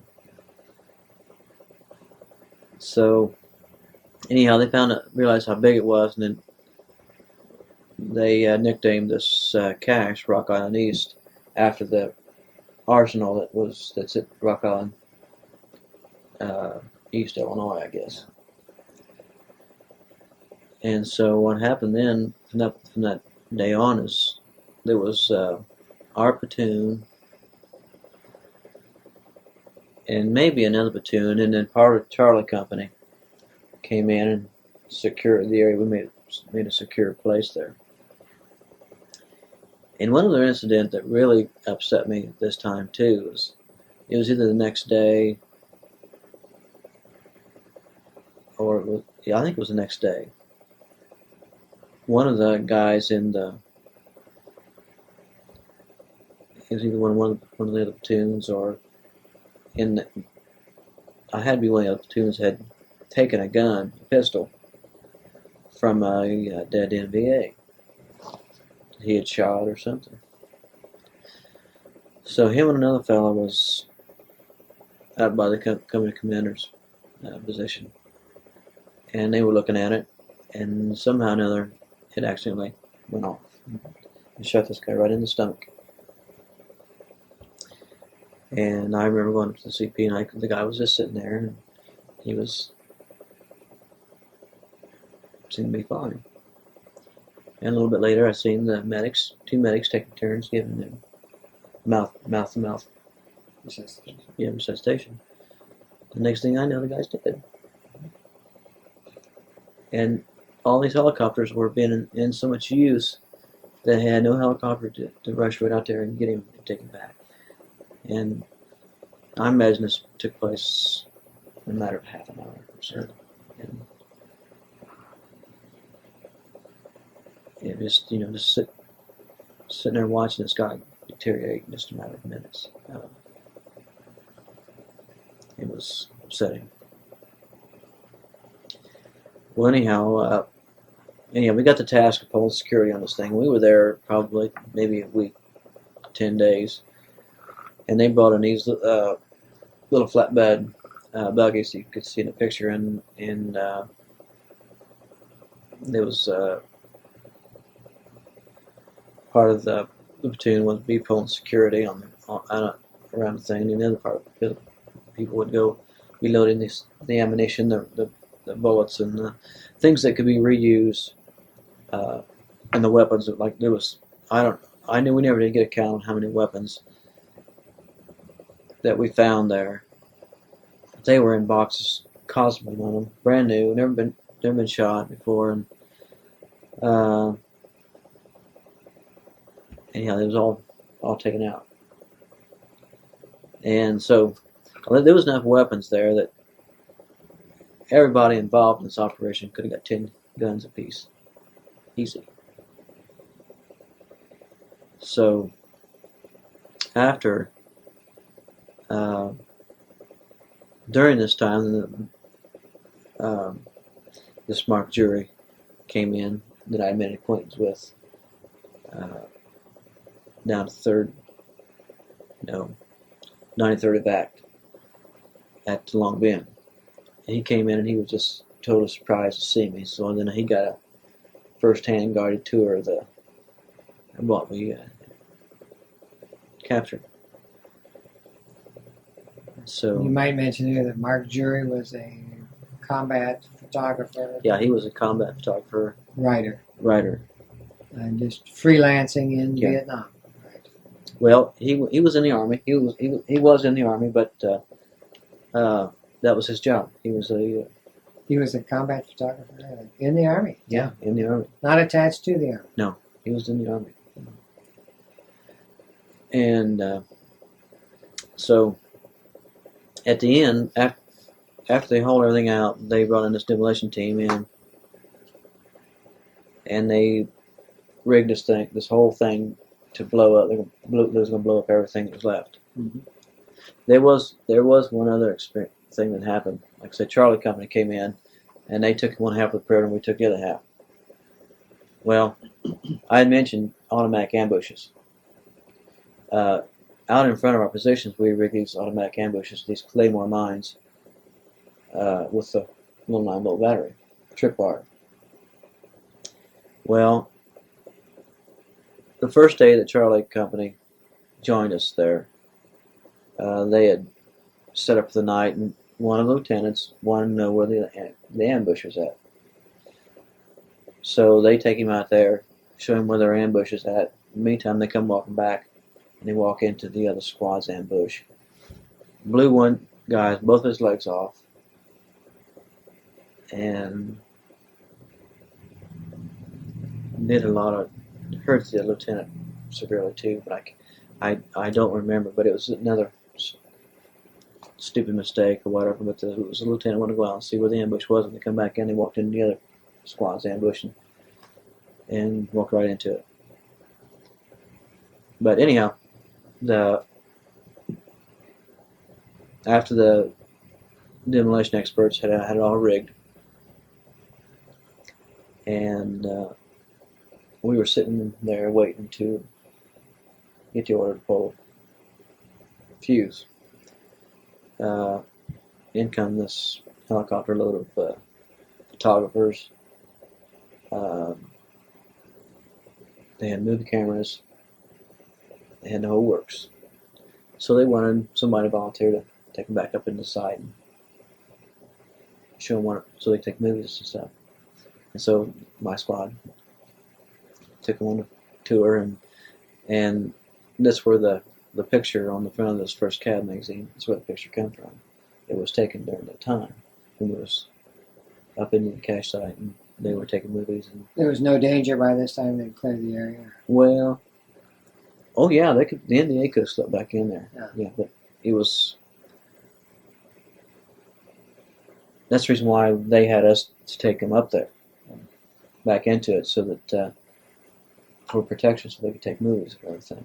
And they took movies of the files that were left, and they took movies of us. And I don't know if I ended up back on TV in the United States or not. So anyhow, after we got done with that, we went back to this area they had cleared to haul this ammunition out, and I ended up being on the last helicopter out. And so I don't remember how many was on the helicopter. Probably it was 6 or 7 of us left, and we had it rigged up so that when the helicopter come in, we had claymore mines set up around the perimeter. That way, if any enemy was out there, they couldn't come up on us and shoot us as we're getting the last ones out. So we blow these claymore mines, and we hop on this helicopter, and the demolition expert pulls the fuse to blow the whole works up. We get on the helicopter, and we get off the ground. Really? And so the first sergeant that was in charge of what was left, he told me and another guy to get off. I said, oh my God. And so we got off, and he said, there's another helicopter coming in. And so by this time, the engineers are over there trying to kill the fuse. Now, I had no idea how long the fuse was on this thing. And I watched, well, what are we going to do now? Do we sit here, or do we take off in the jungle, me and this other guy? And about this time, here come a helicopter over the treetop and down in. We jumped on that son of a gun real fast, and then up in the air we went. And everybody was off the ground at this time. And we're flying around in the air, 3,000 feet in the air. Or better, I don't know how high, but we're flying in the air. And all of a sudden, it goes off. And before we're done, the mushroom cloud from the explosion was higher than the helicopters. So I was more than relieved to be out of that place. Must have been like a scene out of Apocalypse Now. Did you see the movie? Yeah. How they just completely blow the place up. Yes, that's what I'm up to. They just there's I think the book has a picture of it in there. I think of blowing it up. Yeah. So anyhow, that was my experience. This is the second day in Cambodia. This all started. This cache thing started. And so how long did that last? Was that about 2 weeks? Then we was there about 2 weeks. And so then we rejoined the company back on the fire base. This fire base that we made. We landed in Cambodia, and we was there. We pulled our little 3 or 4 days of security, and off to the jungle we went again. And so we're out in the jungle, and they had been firing artillery someplace, and it sounded like whenever they'd hit it, there was another explosion. And we scoured this area one day, and it was just riddled from all artillery and whatever else they'd pumped in there. And we had to work our way through all of this, and we couldn't find nothing. They thought it was a cache. It was another cache, what they was looking for. And we couldn't find anything. They thought it was on the ground someplace, and we couldn't find it. No how. So we spent the whole day looking for this, and couldn't find it. So then we got orders to take off down, was to follow this ridge line. So we camped that day, and the next morning we got up. During this time, this had been in a span of like 2 weeks since the cache site. This has been like 2 weeks had passed, and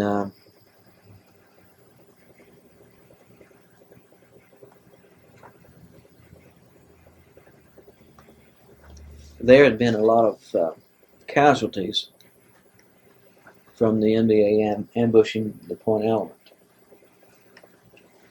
So there was an order come down that people, the first 5-6 guys, had to wear flak jackets. And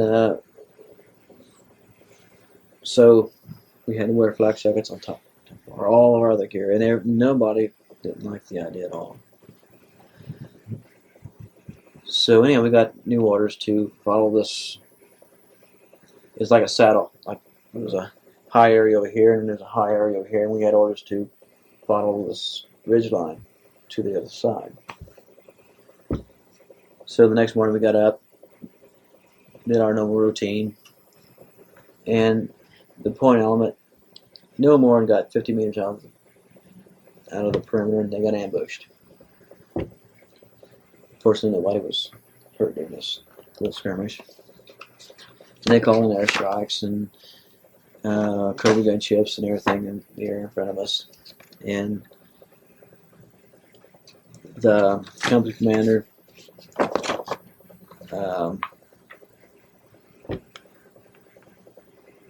okay, well, after everything cleared, we got up and moved on a little ways farther and took a lunch break. Okay, so then after a lunch break, the Point Element started to move out of the perimeter again, get ambushed again, and I think this time one of the squad leaders took a round in the shoulder, and if he hadn't had the flak jacket on, he wouldn't be here today. Yeah. It deflected enough that it didn't kill him. So by this time, the company commander, and tank commander, they decided they were going to drop tear gas on this ridgeline ahead of us. Mm-hmm. This is something unusual, or have you been using this before? We had not used this Never before. used tear gas before. No. So here we are, we're sitting there, and you hear the helicopter up there. They're flying around, above us, and you really can't see them. And so they kick out this tear gas. Lord and behold, it's about 100 feet from our position. And we had no gas mask, nothing. And here comes the wind right at us carrying this tear gas. And the only thing we could do was stick our head underneath we carried this, in the picture you see this towel we had on the shoulders. The only thing you could do is stick it over your head and just lay there until it passed. And here the tear gas is supposed to gas the NVA that might be ahead of us. So we get up and move on again then, and set up for the night on this place. Well, the next day was my platoon's turn to walk point, my squad to walk point. The 4 platoons alternated turns, and the squads alternated turns. So here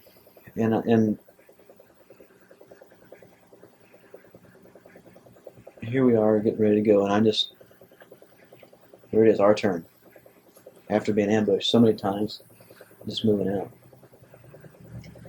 Well, it was my point man, my backup man, me, and my RTO, which was that guy carrying the radio. So we get up, get our flak jackets on, get up, get all moving, and fortunately we didn't get ambushed down the perimeter. And this ridge line we're walking is like 5 feet wide, and it just goes down quick. And so we moved out, nothing happened, and later on that day, here I am. I'm just saying my prayers every step of the way. I just know we're gonna. I just know we're gonna hit it. I just know it. And so we start to go up this. We're on the incline, or what do you want to call it, up the side of this hill. And we just stop to take a break. We're getting pretty wore out. And here we are laying on the ground here.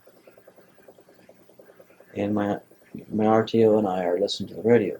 The tank commander's up here near a helicopter flying around. And he calls down and he says, "Why in the hell haven't you guys made contact with the enemy yet?" I said, "Oh my God, what are we into?" Like I said, I'm just saying my prayers. And so we get up, and we take off again, and we're following this trail. There's a trail on top of this ridgeline that we're following. I guess I left that out. We were following off to one side or the other. We kept crisscrossing the trail, and so it looks like we're getting awful close to the top of this hillside. You could see that we're almost there. Nothing's happening yet, and we just know. We're tense. We know. And all of a sudden, my point man turned around, and his eyes were this big around. And he says, "Get the hell out of here!" And about that time, there was this big tree that my backup man and I were standing next to, and we both just hit the ground right then. And then all of a sudden, kaboom! There was a mine just on the other side of this tree, just right around the edge, and it just picked us up off the ground and just blew us backwards. And it just, the only thing I knew to do was to shoot. That's the only conscious thing I knew to do was to shoot. And got my rucksack off, and we just, finally as the minutes passed, I started realizing what was around me and everything, and we just kept shooting, and they'd be shooting B-40 rockets over the top of us, and and here we are. It's like this small narrow ridge line, and just my squad. And there's like 7 or 8 of us here in this front area. And of course, by this time, some of the other platoons had come up and reinforced us, and I shot every round of ammunition I had on me. And I'm on the radio. I said, "Get us ammunition up here. We're out." I think we're back in business. Okay, here I am. I'm picking up. I had probably 8 or 10 rounds that had jammed during this time, and I had several rounds of ammunition. I'd shot so many. I shot my gun so many times I didn't have to pull the trigger. All I did was just point it, and it was cooking off. The rounds my barrel was so hot that the rounds were just cooking off. And I ran clear out of ammunition. And here I am picking up all out of the brass. I'm picking up rounds that jammed, and I'm putting them back into the magazine, and started shooting those. And all of a sudden, one of them jammed. And the firefight was still going on. Here I am, and my rucksack's about 10 feet ahead of me, where I'd lost it on the ground. I crawled up there, got my ammunition can out, and got out me a cleaning rod, and knocked that empty brass out. So I put myself back in business while this firefight was going on. Anyhow, before the day was over, I shot over 1,500 rounds of ammunition myself. This was out of an M1? No, M16. M16. And so all of a sudden, here I am. I'm laying there, and I said, I can't hear out of one ear. Or I can't hear very well at all. And so this time I said, well, get back to the center, because everybody got wounded during the initial impact of this thing. There was 5 or 6 of us in Point Element that caught shrapnel from this mine. Fortunately, all I got a Purple Heart for this.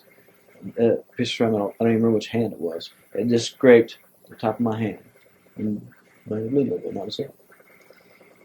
And I realized they couldn't hear, and there were several others that couldn't hear. And they sent me back to the company commander's area. And I no more got to sit down. All of a sudden,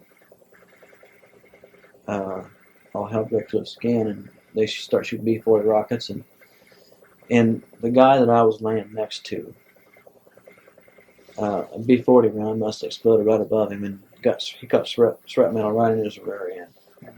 It's just peppered his rear end. Now you're laying in the medic tent when this happens? Yeah, I'm back with the company commander in this little area, you know, with the other one of the guys. I'm sitting there, I'm helping my backup man, which he caught a lot of shrapnel from this. It was me, then him, then around the corner was just mine, and he caught a lot of the shrapnel.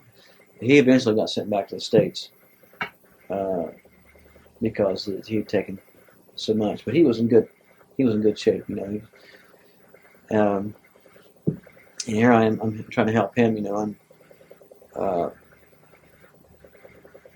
And all hell breaks loose, and this guy takes before the rocks start coming in again, and the guys beside me says, "Tell me to shoot, you know, shoot." And I didn't know if any of our guys down the hill in front of us or not. There was some guys down there shooting, and there wasn't anybody there. We were just the point to come like this, and then the guys were all on the line from there after. So we're sitting there, and it's almost dark, and we've called in airstrikes, Cobra gunships, everything on top of the hill here. And during this time too, we didn't get these days prior. It was during the beginning of the monsoon, and we had no air support a lot of time because of the cloud cover. And so here I am sitting up, my backup man and I sitting up in the middle of the perimeter, and then it was almost dark. Things kind of quieted off, and here comes this Cobra gunship. You hear him coming down, you know, making this approach, and it just made like a diving sound like we would an airplane. And then all of a sudden you see these rockets, boom, boom, boom, boom, cut right to the center of our perimeter, and just all the way through. And during the day's time, we had 27 people wounded, and more than half of them were wounded from friendly fire. Mm-hmm. So that night, later that night, they come in with medevac, and they made 2 attempts. In the second attempt, they medevac my backup man out, and I think a couple others. But they'd come in and they'd take ground air, and then have to take off, and then they come back, and they'd call in airstrikes or something during this time, and then they finally got them out, got them wounded out. So here we are. We're better than almost half the company is wounded. So they decided we'd backtrack where we come. And this is where I lost everything. It was up on top of the hill from the initial point of contact, and we never did go back up. We didn't move forward. It's the only time in any contact we ever made that we didn't move forward and sweep the area. Yeah. And so we moved back, and after we got a ways back, you could hear the NVA started recon fire in the area we was at, and it was that was an unusual experience for them to be doing that. Another thing too was bad. The day before we had ran into this contact on the other side of the hill. There was another company size element that was moving up, and you hear they would be in contact, and you hear them just roaring over in the valley. This is NVA. Yeah, fighting another company of ours that was coming up to the side. Had you hit a trail or what? Yeah, this was a trail we were following on this ridgeline. Yeah, this is the reason they were protecting it. Yeah. Well, come to find out, there was a regiment sitting on top of this hill, a regiment of NVA. And anyhow, I got to talk to my point man afterwards, and he said he'd walked inside this bunker complex and looked around and saw this NVA sitting in this bunker. And fortunately, the NVA was as surprised to see him as he was to see our guy. So if they would have been watching, they would have knew us coming, they blew us all away. They would have waited till we got into the kill zone and blew us all away. And so we ended up going back then, and they lifted us up and took us back to the fire base, and that's when I Hell, you hadn't accomplished anything. no, we really hadn't. Yeah. But we had so many people wounded, they wouldn't send us on. So when we got back to the rear fire base, they sent me and platoon sergeant and 2 other guys back to the rear fire base buttons because of our hearing. Because I still couldn't hear with 2 cents. And Was it just temporary? this well, kind of find out everybody was in that area of the initial explosion got their ears perforated, except like me. Oh, really? I didn't get my ears perforated, but my hearing is not what it used to be at all. But I can remember walking back from the landing pad, and here we are, just clay soaked fatigues on, and they were just slick. They just had so much mud in the monsoon. This was during the monsoon. They were just slick and they're just shiny, and so anyhow, during this time after I went, they sent us down someplace and had our ears examined. I think down at Saigon or someplace, and come find out, my ears went perforated, so I wasn't. The other guys got put on a profile and then just kept in their area. When I went back to the field. Why don't... Okay, here we are now into our third session, and we've just completed the point where you go up the side of the hill and run onto a regiment strength of NVA, and you go back to the rear area and find out that your hearing isn't as good as it should be. What happened? You continue the story from there. Well, like I said, my ears wasn't perforated, so I was ended up back with the company, and there was another experience I'd like to talk about too that I forgot about it the last time. We were on company size patrol in Cambodia, and we never really knew what we was after. We were just going. The company commander probably knew what we was looking for and everything, but as far as the individual, and we didn't really know what we were after. But one other experience that I like to talk about is we were following trails in Cambodia, and we were operating company size, and this was in sometime around noon. But we'd set up on this hillside, and there was steep hills here and there, and we was going up and down them all the time. But we set up on this kind of a gradual.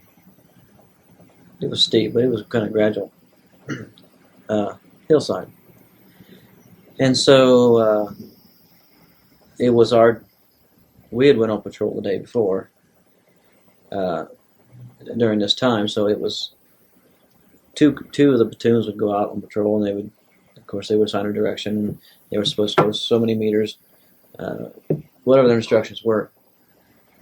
So this particular day, there was one platoon was supposed to go one direction, and the other platoon was supposed to go direct opposite. So this is the time we took to write letters and things, and here I am.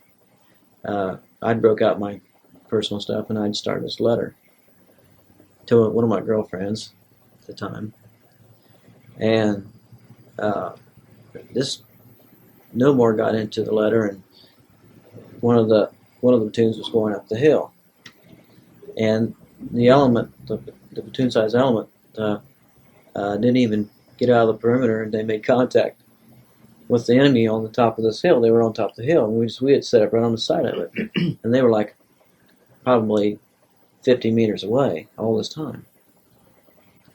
So all hell breaks loose. And here I am writing this letter, and you just dive down for your weapon and you get ready.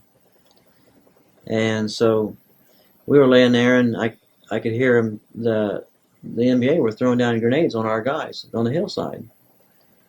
And they had these Chi-Com wooden type grenades. They weren't near the grenade that ours were, thank goodness.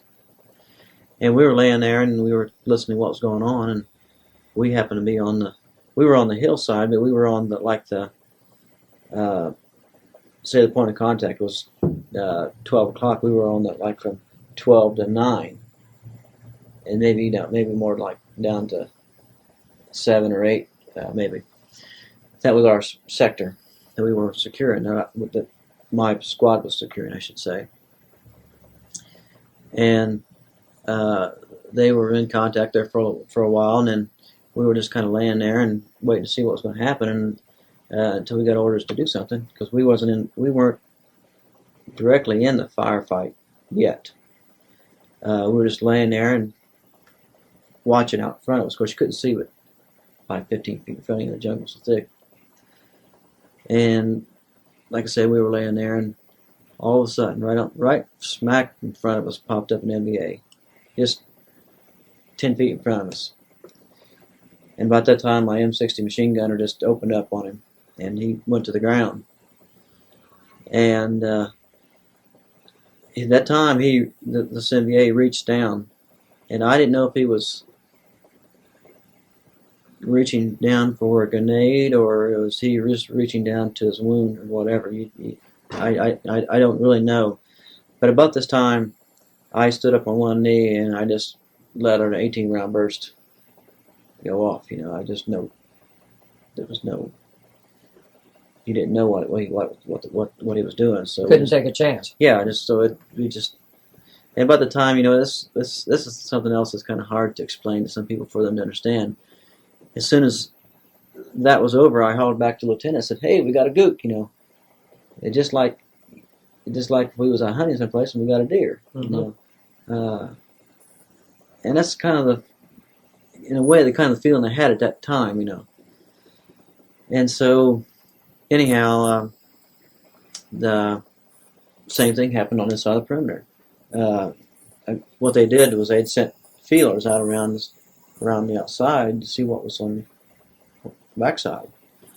And this guy, he didn't make it back, unfortunately, I guess. But anyhow, they called in airstrikes and they bombed the hill and called in artillery and Cobra gunships. And I don't remember if we had any people seriously wounded that day or not. But anyhow, this was the only time that we ever really came face to face with the enemy. Because the jungle was so thick where we was at, that you really didn't see him. You just shot in the direction. Fortunately, that's I guess one thing why I don't have nightmares about Vietnam, basically, because of that reason. But anyhow, after the firefight was over with, we did get one of the invaded Chihuahua surrender. And he ended up dying during the night because we couldn't get a medevac in to get him out. But back to the NVA died. The first one, after the firefight, we went up and to see this NVA that we'd shot on our side of the perimeter. And I can remember walking up to him and looking down at him, and I said, "My God, he's just a kid." And I really felt bad at that point. But I had to stop and think that the NVA or the Vietnamese did look young for their age. So it was really kind of hard to tell just how young of a man this was.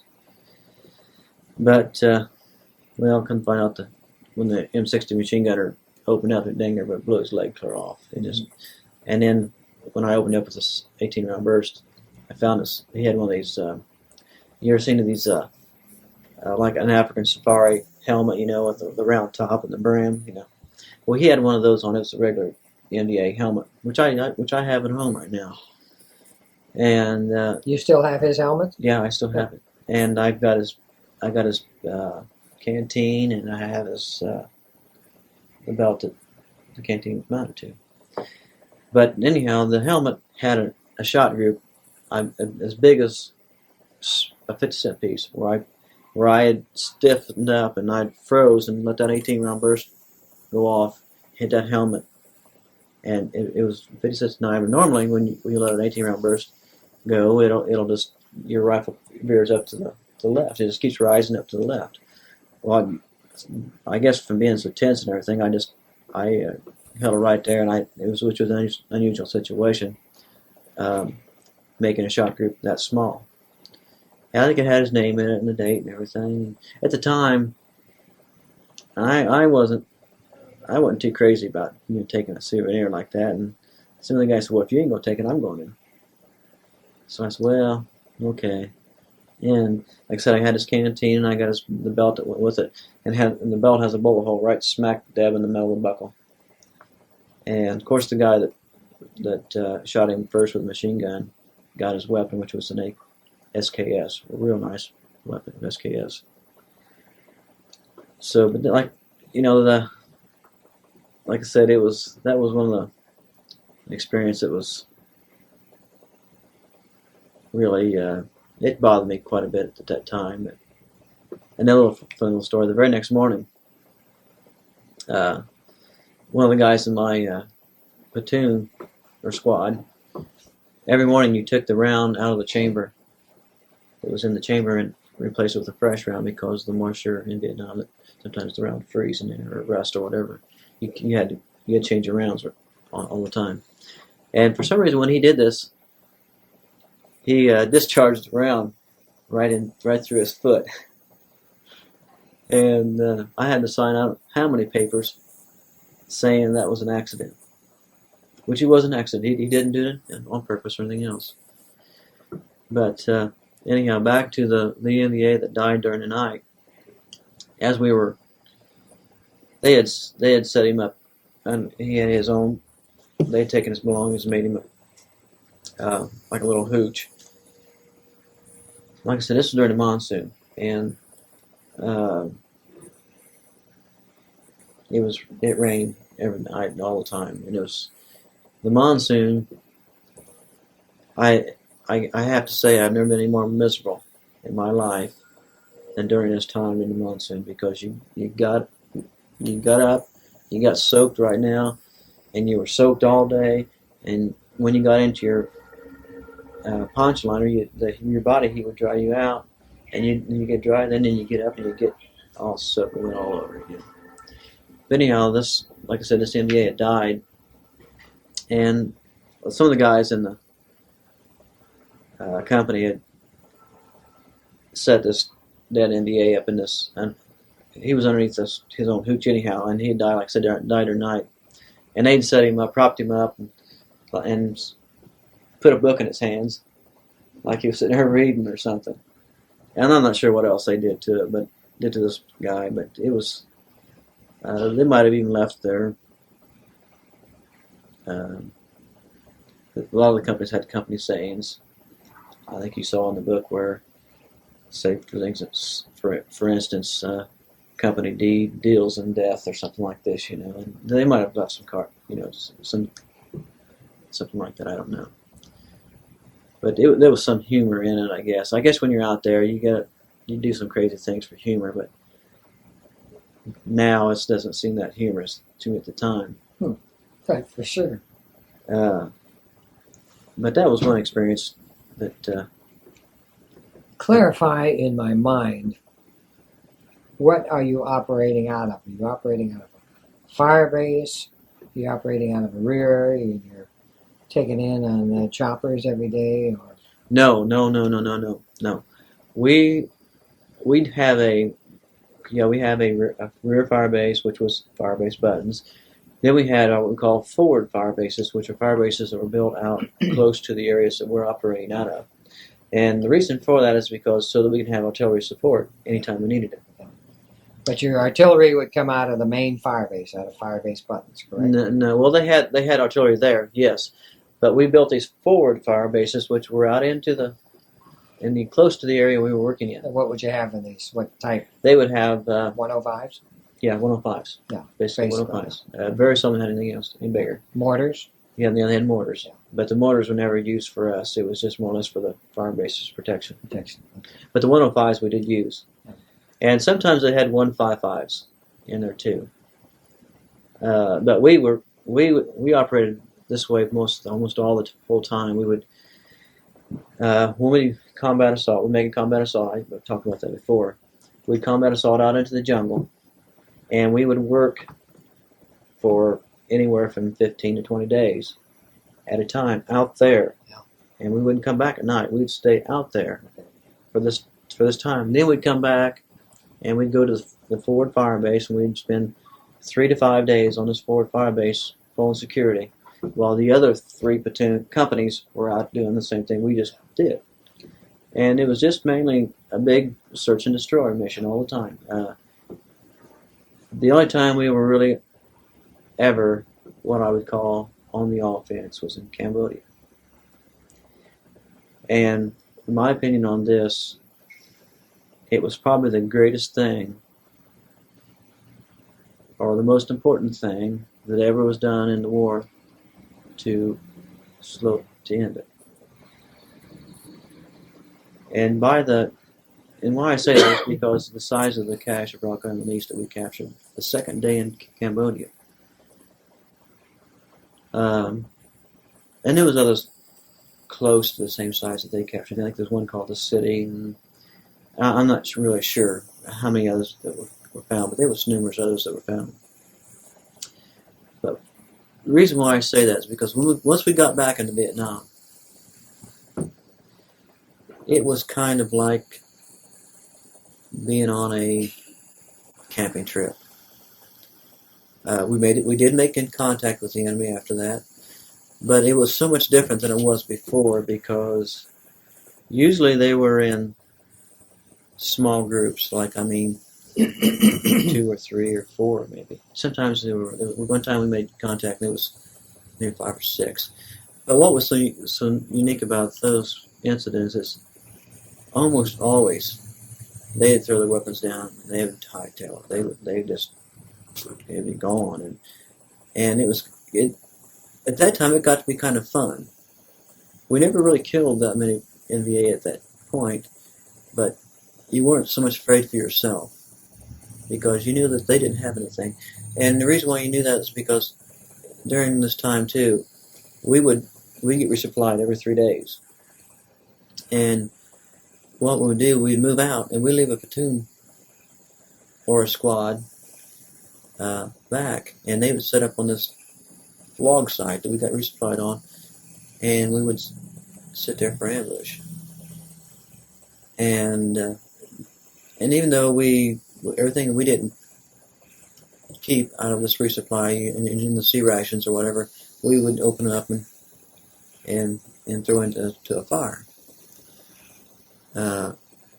But even some of the NVA that we did kill after that, they had these old open sea ration cans that they were eating off of. Mm-hmm. They didn't have anything else, so you knew they didn't have any supplies or anything. And it was that way to the time I left. Yeah. And it was probably maybe 3 or 4 months at the time I had left the country after that. And there was only one time that I can remember of a real heavy contact back in Vietnam. But it was, after Cambodia, it was like being a pleasure to be back there because you wasn't near as feared for your life as you was before. Mm. And I don't care what anybody says, but the Cambodian invasion was the greatest thing that President Nixon did to end the war. It's just too bad that I feel like he wasn't able to carry his total plan out. Does the term sandbagging mean anything? Yeah, that was, we all did that, because, after by the time I got there, the war. What is sandbagging? Well, it's like when you. Because Jason's going to read this in 50 years. Sandbagging is when you more or less just putting your time in and going through the motions of all the search and destroy patrols and things. And it's like I guess the best explanation is we had, at one time we were going on night ambush, And of course, in the area we work on, it wasn't a real hot area anyhow. But yeah, we'd find a trail. We would keep everything above board. We'd find a trail, but we wouldn't set up on the most used trail that was there. We didn't really want to force the issue, I guess. But I guess that was the best way I can explain it. Is you just went through the motions and hoped you didn't, make contact with the enemy. Well, now that you're back in Vietnam and your time is coming to an end, and there's quite a few in the squad, that time is coming up also? Yeah, you watch, you're counting your days. And so everyone is being extra cautious. Oh, yeah. Somewhat, I guess. Like I said, this was after the Cambodian invasion, and this was like what I call an easy time. Because, like I said, the enemy that we didn't run into they didn't fight back. Mm-hmm. What year was this? This was, the latter part of 70. 70. I can't remember what. Well, okay, we invaded Cambodia May 6th. And May 7th, we captured the cache. And we was in Cambodia, what was it, 2 months? Month or 2 months, I can't remember which. And at the time I was somewhat skeptical of how long we were going to be there. Before we went to Cambodia, I didn't want to go like everybody else. But I'm glad we did, because I felt like at least the time that I was there, we did accomplish something. It wasn't a year of just wandering around the jungle, searching, destroying, blowing up bunkers, and shooting at somebody who was supposed to be there. I think in this time in history, in 1970, that back home, the American public, correct me if I'm wrong, the American public has gotten a belly full of the Vietnam War. Our casualties are approaching, I think, 500 a week by this time. And then Congress decides to cut off the money. Is that correct? Is that what happened? This kind of basically happened afterwards, I guess. But Yeah. still, they were protesting. Here. Yeah, they In were the United protesting States. back in the United States. Yeah, but I mean, the thing that really put the finish to it was they cut off the money. Yeah, right. Yeah. Right. And there again, just like on TV now, I don't agree with what they're saying. Yeah. Yeah, on what? In what? Vietnam, the lesson they supposedly learned. Yeah. I feel like there's a number of reasons. The war was right and the war was wrong. First of all, there was people that didn't need help. They needed to be protected from the communists. I know this for a fact from what I saw, because the NDA would come into these small villages and they would make these people, and they would take them. They'd make them either fight for them, or they would make them work in the fields, and they would take the food then, and they would the people in the country, as we would say here, we just had the food they gave them, and of course they weren't educated anyhow, but anyhow there was the communists that were using them, and but the war was fought wrong. It was.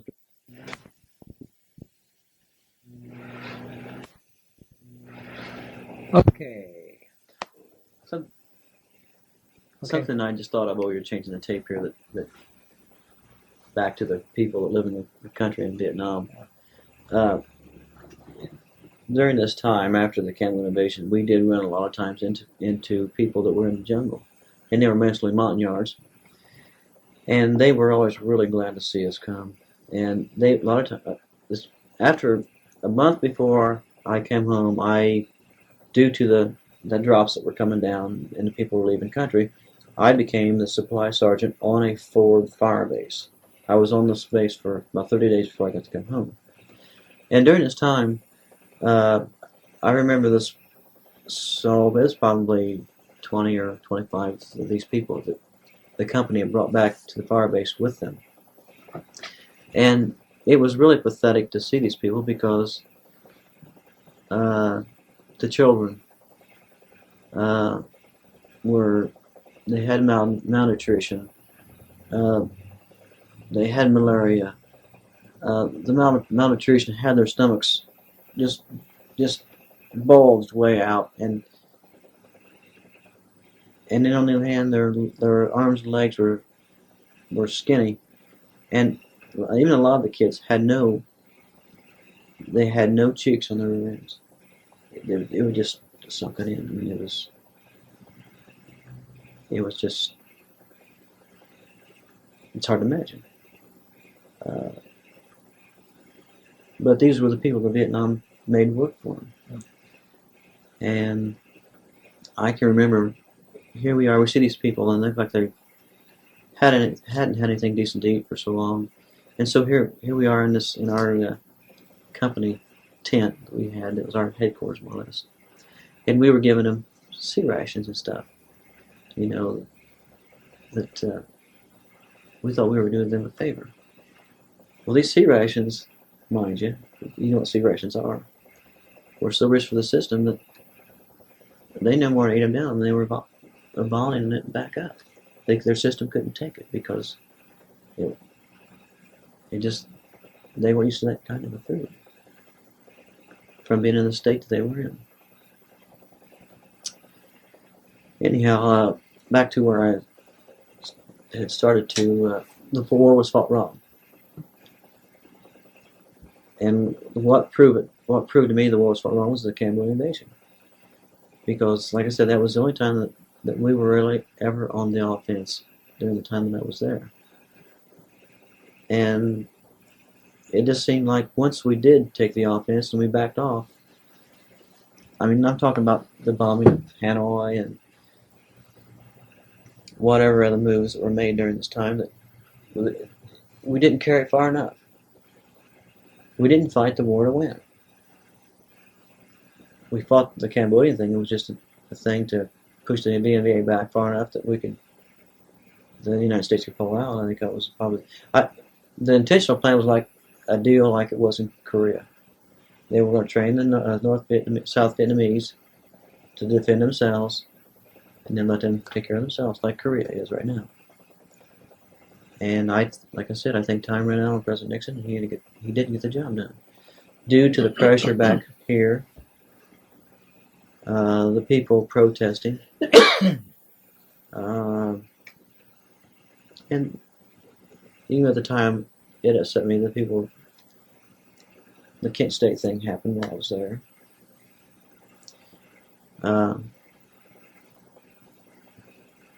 But after the Cambodian thing, I knew I did something right. It was we accomplished something. What was the reaction to Kent State with the troops, with the enlisted men? Were they in sympathy with the National Guard, or would you say at that time? I would say most of them were in sympathy with the National Guard, because we were here, and here they were back here doing their thing. You know, we were over there doing the dirty work, and they made us out to be the bad guys. We weren't the bad guys at all, because all we were doing was searching, destroying, and defending the South Vietnamese. We weren't sure there was atrocities done. I don't that we didn't do anything. I can speak for myself, my company, and anybody that I was with. There was no atrocities performed. The only thing I can think of that what I would consider even close to it is there was at one time where some guys cut the fingers off of a dead NVA, cut the ear off, but that was it. No, there was other. I've heard other guys say, well, they did worse things, mutilate the body, worse things, but we weren't the bad guys. We were there just doing what we was told to do, Yeah. And here now the people back home are raising hell with what was going on. But I think this prevented Nixon from following his plan totally through.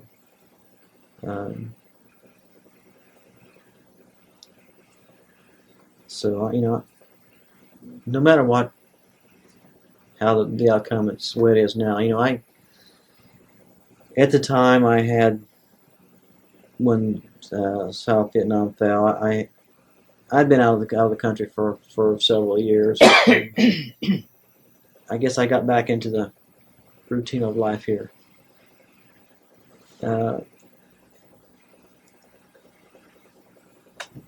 I just, I had to see it happen. And whether it was wasted effort, that's hard to say. I don't think so. Because I was there, I did a job, and I did it well. And I protected the people that was there when I was there, and even though it fell later.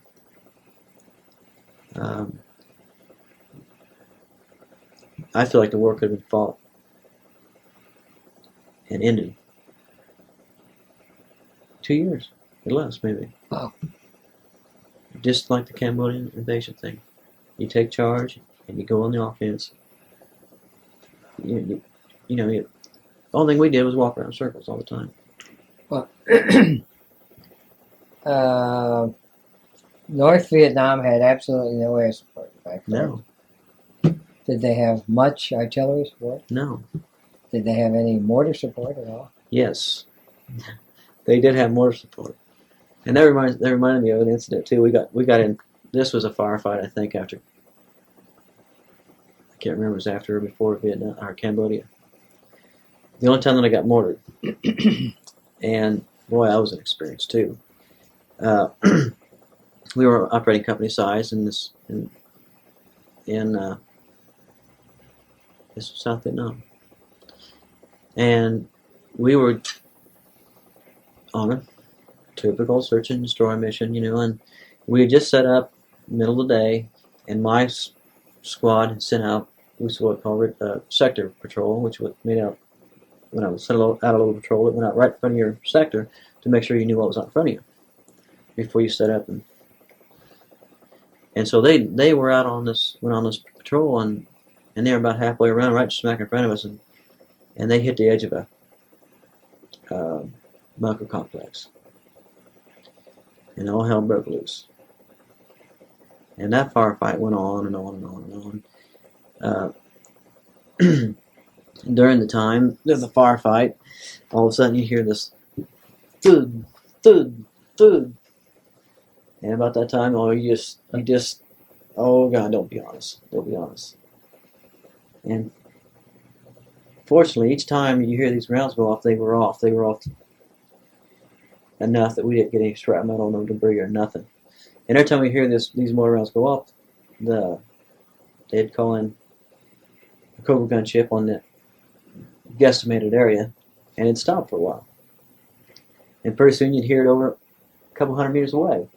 You'd hear these mortars go off again. And we'd do the same thing all over again.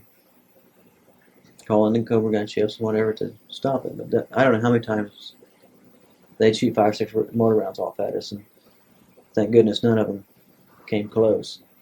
But it was an experience, because that was one thing that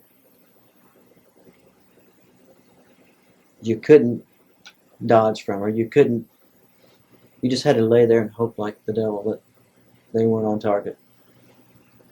And but anyhow, during this firefight, we had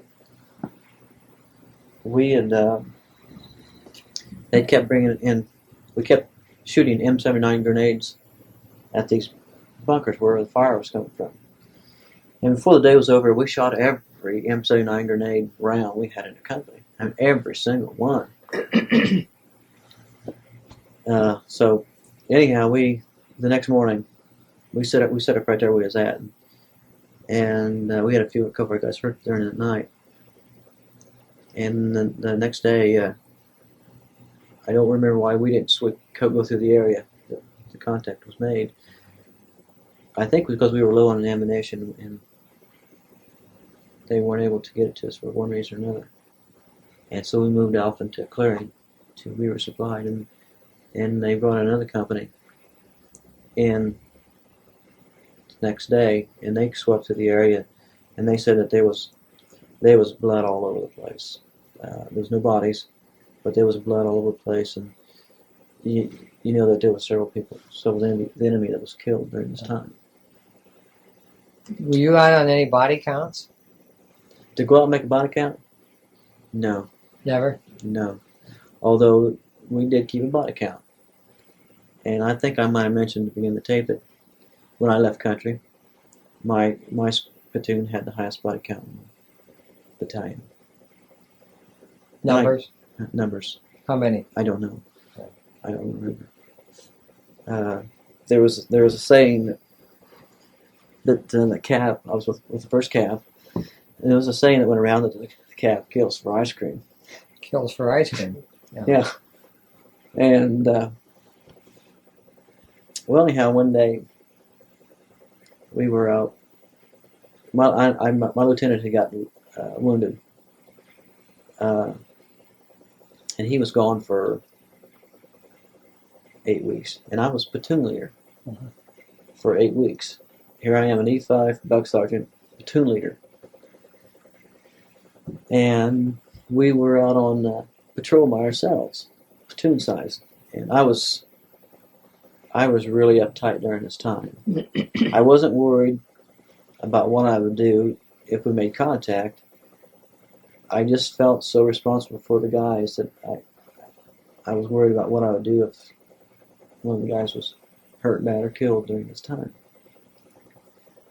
Fortunately, we didn't make any contact during this, heavy contact during this time. We discovered a few little caches and so forth.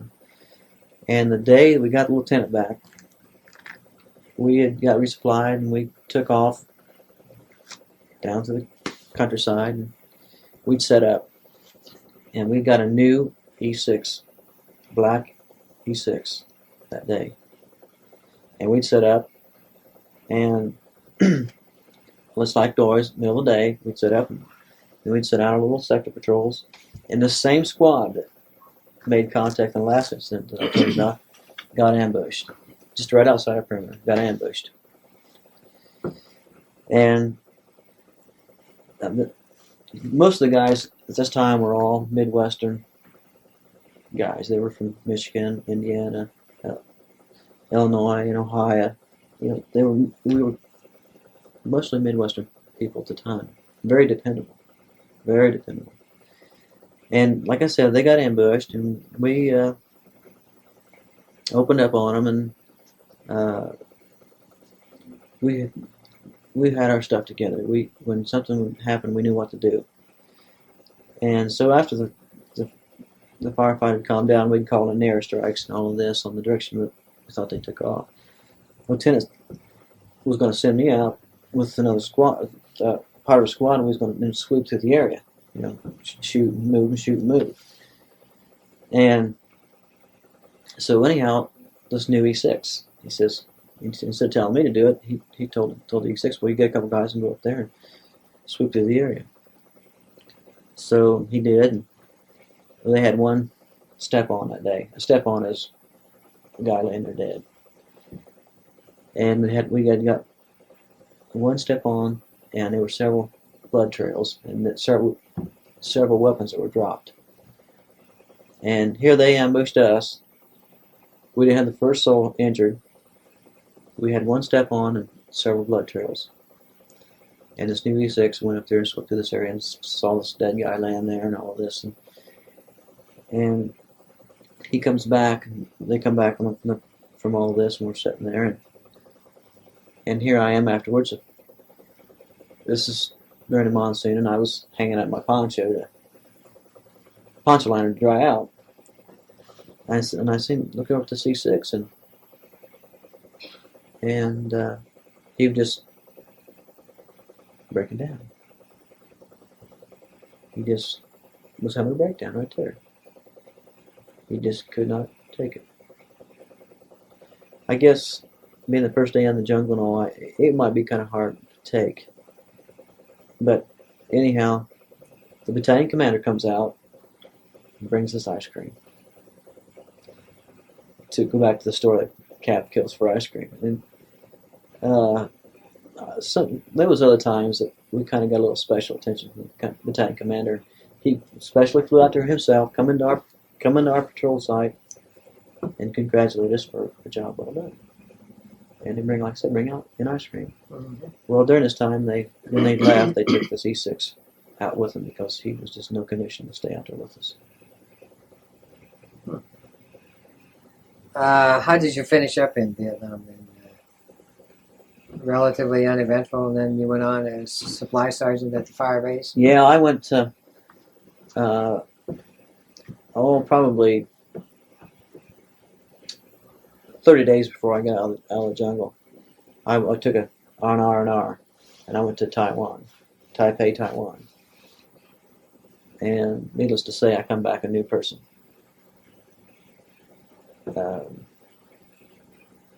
It's something I need. I put it off. I put it off towards the last 7/8 of my tour for some reason. I don't know why I did, but I did. And after I come back to the company, the battalion commander had changed. My lieutenant had changed. He went to recon, which would be E company. And another thing I would like to speak to is this lieutenant that I was under. I was under several lieutenants, but I was his platoon sergeant. And this was a little guy, and he wasn't a very big guy, much smaller than I was. And he was a graduate of West Point. Mm-hmm. What was his name? Captain Max Terry. How do you spell it? I'm not real sure. It's been so long. I have his name and address, name at home, but him and I worked together extremely well. And the guys would have followed him anywhere. He just, even though he was a little bitty guy, he wasn't muscular, he wasn't a tough guy. He was a little skinny guy, but he knew his stuff. And like I said, we just followed him anywhere. We nicknamed him Blue Max because the Cobra gunships were called Blue Max most of the time. But since his first name was Max, and he knew his stuff so well, we just adapted to the name of Blue Max. And also my nickname was Sergeant Rock. Sergeant Rock. Yeah. And how I acquired that was whenever we would get up in the morning, and I was always the type, when they went out on their little sector patrols in the morning, I'd come back and I'd say, well, you got all your trip flares up, you got your Claymore mine up, so you got your ambush up, I was always after to make sure they did what they did should what they were supposed to do, and I somehow or another acquired that because I was always on it so much. I mean, I wasn't nasty or anything, I would just make sure they did what they were supposed to do. But anyhow, the last time I spoke to, at the time it was Lieutenant Marion, but now I think he's a full bird major. He's a major for sure. And I haven't talked to him for several years, but when my Pam and I got married, we took off and went to Florida. On the way to Florida, we stopped and spent the night with him and his wife and family on our way down, which he immensely appreciated. Yeah. So, but I haven't talked to him for years. It's been several years now, but I'd love to see him again. Tell me about the wind-up of the Vietnam experience. Well, okay. How did you get to be supply sergeant? Okay, well, how I got to be supply sergeant was during this time they were having early outs or drops, they called it, and we had this sayings like, if you had 100 days or more, you were a 3-digit midget. And if you were under 100 days, you were a 2-digit midget. And if you were under 10 days, you were a single-digit midget. And so that was your phrase, well, I'm a 2-digit midget now, that was the thing. So I kept writing, this is a famous story too, I kept writing home to Pam, my wife now, and telling her that I was I'm a two-digit midget now. Or I would kept saying either that, I'd say, well, I'm getting shorter, and she thought I was actually getting shorter, physically Shrinking. shrinking. Yeah. She couldn't figure out what I was talking about. That was another phrase, like I said, you're getting shorter. I'm getting off short. Mm-hmm. So, like I said, different guys were getting these early outs, and like I said, 30 days before the time that I actually left, I became supply sergeant of the forward fire base. And what my job was then was every 3 days the company got resupplied, and they would while they were out there the day before or whatever, they would call in and give me a list of everything they needed, and then I would call it in from the rear fire base, and they'd bring it out. And then we would have a helicopter, and we'd load the stuff on the helicopter. Sometimes I'd ride on the helicopter, sometimes I wouldn't. And out to the company and give them their supply for the next 3 days. And it was probably one of my most pleasant time in country, because at this time I had my own little bunker. I had my cassette tape player, and I could listen to music. As a matter of fact, I rigged up a wire over to the generators and stole electricity from them to have a little light in my bunker, and had a few of the conveniences that I never had all this during this time. And that's basically what my job was, to keep the company supplied out in the field. Did you get shelled on this forward base at all? No. Mortared? No. Small arms? No. They had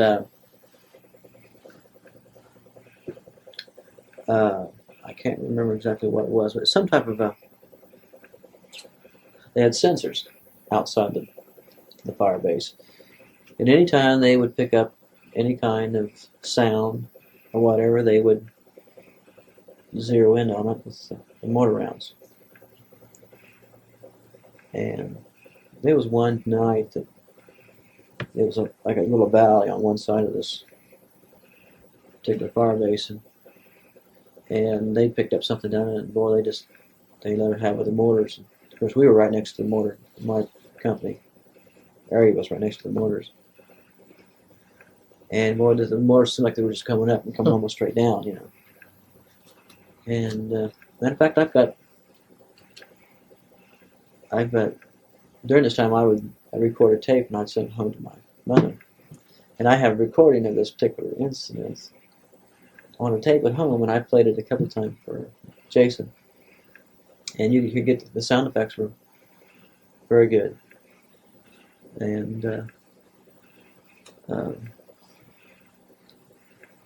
but that was about it. And like I said, this was after the Cambodia invasion, and the enemy had nothing to fight back with, to speak of.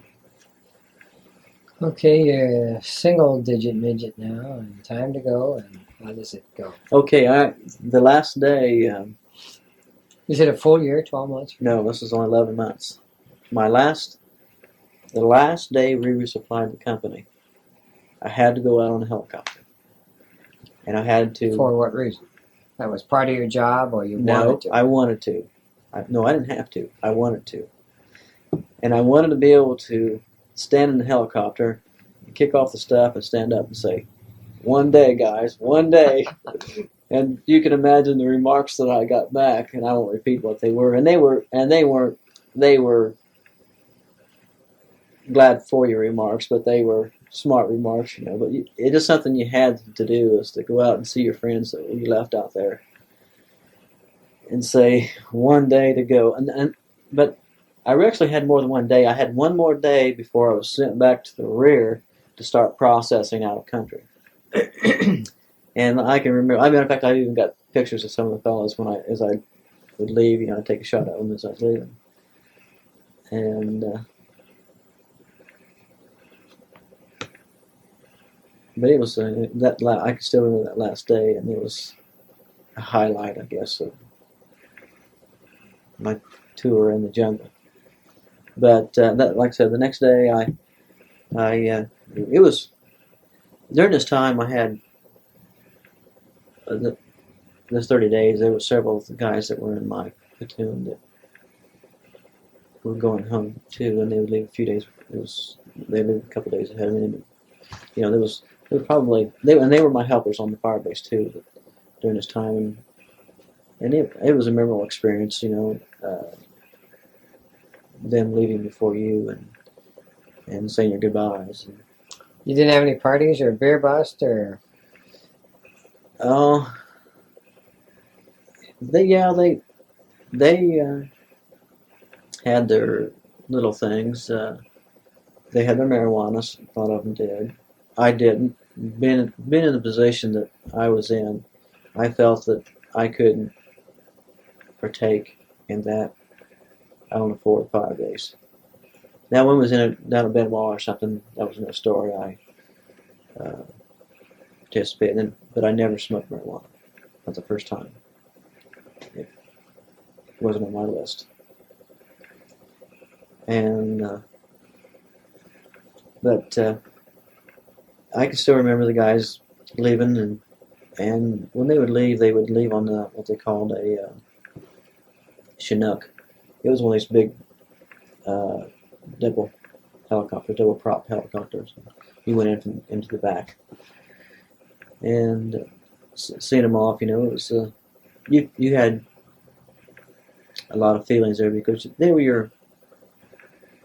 I would have to say I was probably closer to these guys during this time than I have ever been to guy friends ever in my life, before or since. And I guess it's because that you depended on each other and you were in a life-threatening situation. And it's one of the comments I wanted to make on this too. When I first got in country, we had a lot of guys that were from California, New York, a lot of guys from New York. And they were the type of people that come from the big city. I should say the big city people looked out for themselves. And that's why I commented earlier about during my time where I was in control of the company or the platoon, we were mostly Midwesterners, and we had our stuff together. And the people from the Midwest, we worked together so much better because we weren't looking out for ourselves. We were looking out for the group. And that's the only thing I can really say bad about the guys that I was with, is the people from the big city weren't as dependable. They weren't the team effort that was really required. We're going to go over some of this other stuff here, and why don't you fill me in on your trip on the Chinook down to the area, and then what happens, and come back. Okay, and yeah, how much time do you have, and all that. Okay. I remember getting my stuff together, and of course, you shook hands with the guys that you were leaving behind. I can remember walking out and getting on the Chinook and making my last flight home, or last flight to the fire base Buttons. And once this started happening, you went in the morning. They picked you up and went to the Buttons. I don't even remember if I even spent the night at Buttons or not, but I think I might have. And then I had to get some paperwork done there. I had to declare myself in the company. I had to turn my weapon back in. And this sort of thing. I had to turn all this stuff back in. And then I caught a caribou back to Benoit. And I went back to this R&R center, for the first Cav R&R center. And as I was walking in, Okay. As you were walking into the compound. As I was walking into the compound, my buddy that I had went to basic training with, advanced infantry training with, NCO school with, OJT with was no more than 10 feet in front of me. I walked in behind him and gave him a good kick in the rear, and it was kind of a unique situation for him to be walking into this compound at the same time I was for the same reasons. Mm-hmm. You were both leaving. Both leaving. Both survived. Both survived. And so anyhow, during this, we had to spend a few days and nights there because they had to come down with orders. They had to cut orders, and they had a distributing point where we had to go to every day and wait for our orders to leave. So it usually took a couple days if I remember right. And so we were standing at this place, and Gary Johnson, this was my buddy, he got his, but they didn't have one for me, and so I began to get upset. So we decided we would walk up to. Somebody told us we ought to go up. All of these guys here told us we ought to go up and check it at the headquarters where they print these out and see if they had my name on the list or whatever.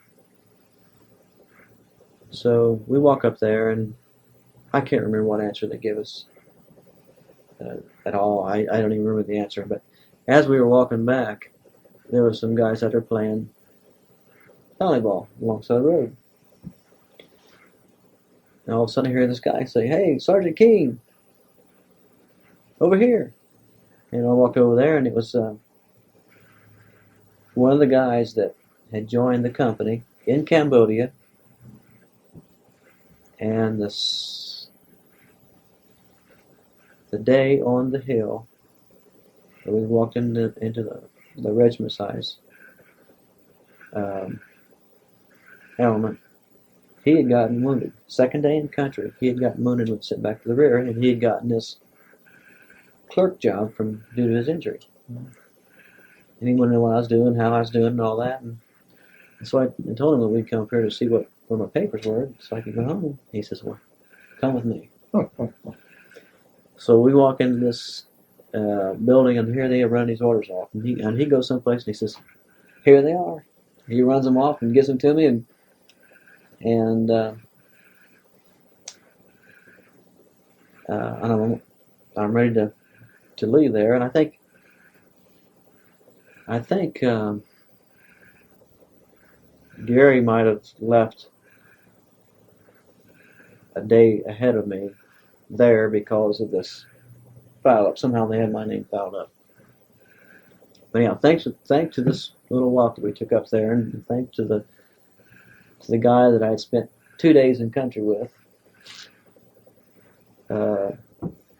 knew who I was and stopped me, and we went in, and he ran my orders off for me and says, "Here you are." Oh. So then from this little R&R center, where they took us over to Long Bend to the de-roasting center, and there's where you turn in.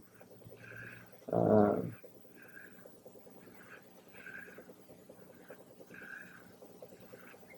can't remember what all we turned in there. Probably they gave us clean fatigues, and there's something about the shoes that I didn't bring my combat boots back with me for some stupid reason, but I could have, and I did. Of course, they didn't know at the time, but they took a lot of our belongings of that type away from us at that point, and we were issued khakis, a complete new khaki dress uniform. And we spent probably a couple of days there at the de-roasting center in Long Bend, and then once we were processed through that point,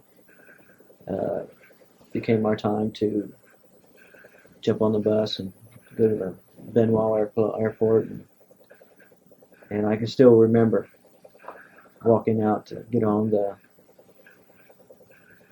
jetliner to come back home. And so we get on the plane, and not much is being said. And we taxi out, and there's not the guys really aren't saying too much at all. You know, they're anticipating. Finally, you know. And about the time we just get ready to take off, and the pilot comes on. He says, "Give me a minute here, and I'll get this mother off the ground for you." And This is a civilian plane? yeah, Going back on. this is a civilian plane. And so finally we get off the air, and there's kind of a mild roar goes up, but it wasn't really what I thought they'd go bananas once they left the ground. But it was kind of overwhelmed at the fact that they would have made it, and they were going home. And this was a mixture of all kinds of infantry and supply and whatever. So what was really the biggest thrills when we landed at Oakland Air Force Base in the United States. That's when you really felt that you'd made it. That was when it really hit you.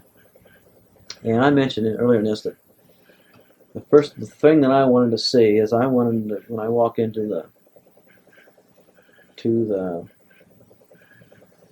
headquarters or whatever, I can't remember what it's called now, where we went from the plane into the where they process us out. They had this big sign into this hallway, "Welcome home, America's proud of you." Big sign on the end of the wall. I saw the sign before I left. We were sneaking around before we were getting ready to go over. And I wanted to see that sign. I was hoping I'd land there so I could see it and come back to it. And I did, and it meant quite a bit to me to see it.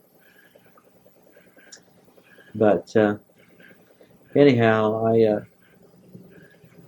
spent all night. I stayed up all night. They were processing us out. I couldn't sleep because, see, from here, I ETS'd out of the Army. I was done,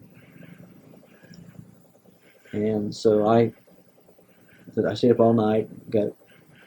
Then we were issued dress greens and all the medals and stuff that you're supposed to have. And I can remember there that they had, when they were processing out, they had my medals all messed up.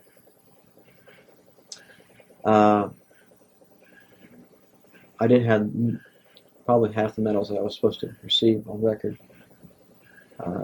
They didn't have me in what they call an air medal. And it's the medal the first cav presented to you if you made, it was something like 25 combat assaults or more, and I know I made 50. And that was kind of a letdown, but at the time, I said, "The heck with it, I'm going to go home. I'm out of the Army. It doesn't matter anyhow." So, my buddy Gary Johnson, he ended up, he was one day ahead of me due to the battle up back in Vietnam on my name. And so finally I get situated around, and they turn us loose, and I catch a taxi, and I go to the Los Angeles airport, and I have to catch a flight from there to Chicago. And once I get to Chicago, I call my folks, and I said, "Well, you want to come get me here, or do you want me to come get me or in Indianapolis?" So they decided they would rather come get me in Indianapolis. So then I flew from Chicago to Indianapolis. And here I am. I purposely went to the back of the plane when I got on Chicago to Indianapolis. And here my folks and family and everybody are out in Indianapolis airport, and they're waiting on me. And here I am, and I'm the last person to walk off the plane. They like to give me the devil for that. But first place I wanted to go was McDonald's. I have a good, real American hamburger. I want to go to McDonald's. So, How old were you then?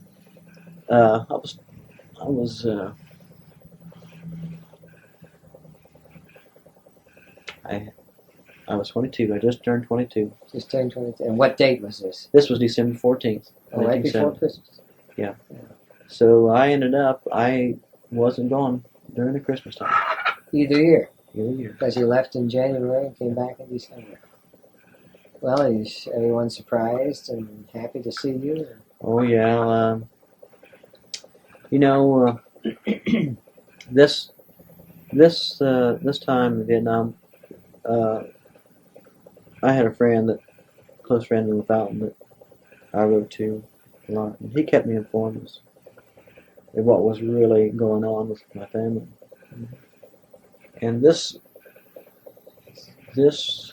year, 11 months,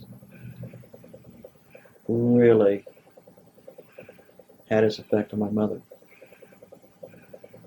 And my dad told me that he was afraid that if I would have gotten killed, that he would have ended up burying her with me, because she would have been able to take her. And, you know, she, I'm sure, ate and slept Vietnam during this time. And she was the most faithful writer I had, was my mother. There wasn't a time, a day went by that it seemed like I had something from her. And she aged, her physical aging over that 11 months, she looked like she'd aged 10 years.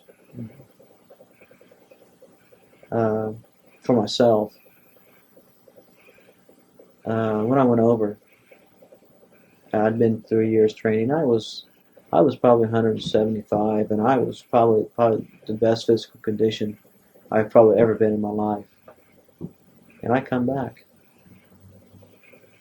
probably 140.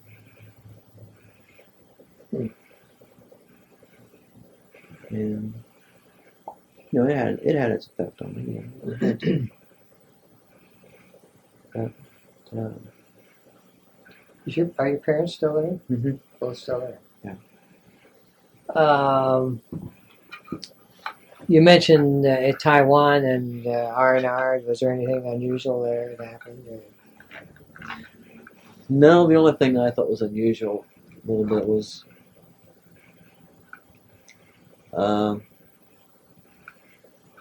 riding their taxis. They like to scare me to death. Of course, I hadn't been in a vehicle for 9 or 10 months, 9 months or so. Yeah. And so they drove, their traffic laws wasn't like ours. And they were in and out of traffic, going every which way, and that was probably the only, you know, it made me highly nervous to ride in a taxi, and which I wasn't that crazy about riding in any.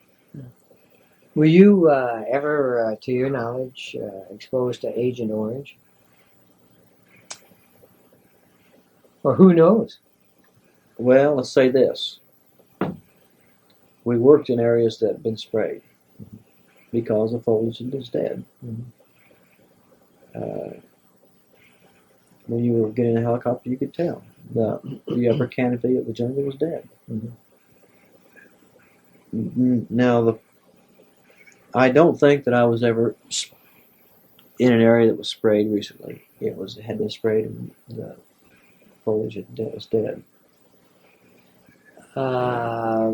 You see no ill effects then, or you attribute anything to Agent Orange, or not to my knowledge. Not to your knowledge. Have you been tested for Agent Orange? No. Why not? Well, I have. That's just a question off the top of my head. Why not? Well, I they do have a test, yes. You know. VA has tests. Okay, my next step is to have the test. I've sent the application to Washington the claim you're supposed to make, just basically just to be on record. Yeah. And I've not had any side effects. I guess that's the reason why I haven't went and been tested. But I am aware of it, and all I have to do is set up the appointment and have it done. What was your impression of the black school?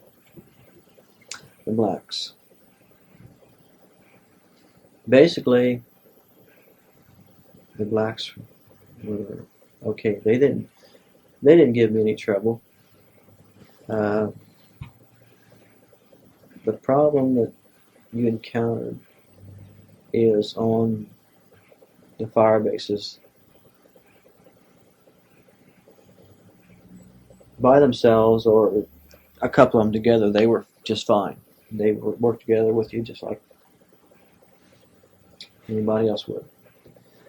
But once they congregated together, they would go through their handshake ritual, which was kind of a thing at the time, and they'd do this silly ritual, their handshake, whatever you want to call it.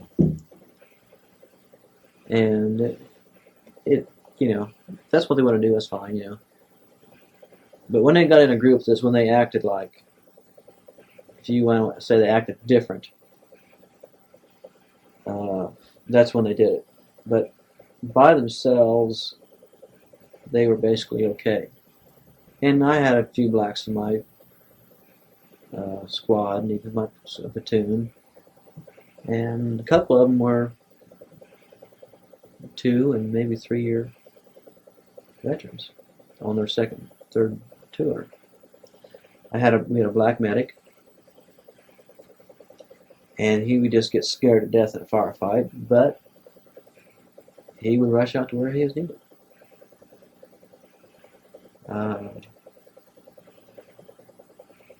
We had another guy that was in my platoon, and I know he was on his second tour. Very serious about what he was there for. And he ended up, before I left, he had transferred to this recon company with LaFontaine. And he ended up finishing his tour out with him. But other than that, I had no problems with him.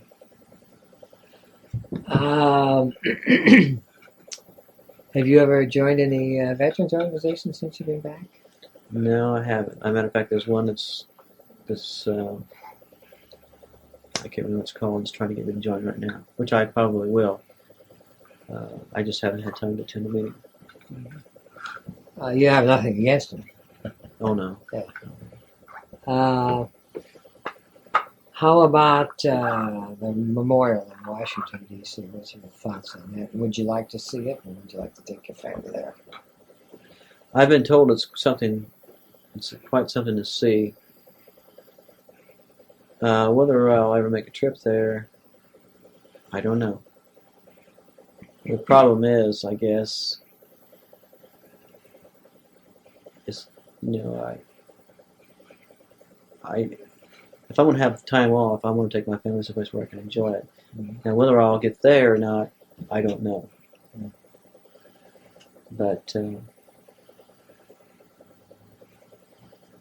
I really don't have much of a feeling for it, because I guess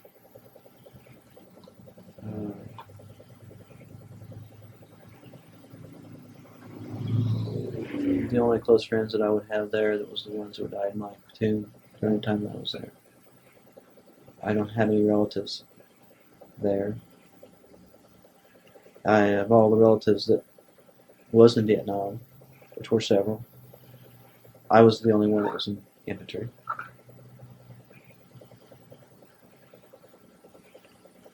How about when you got back? Did you have a hard time adjusting? Or you just slipped right into civilian life and no problems? Well, I got back, and I didn't drive a car for 2 days. I was in no big hurry.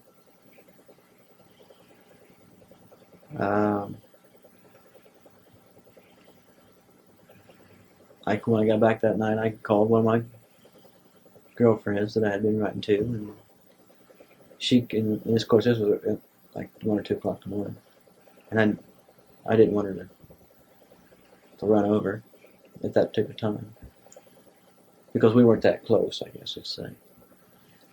And she came over the following night, and but I think it took me 2 days finally to get into my car and go. And I think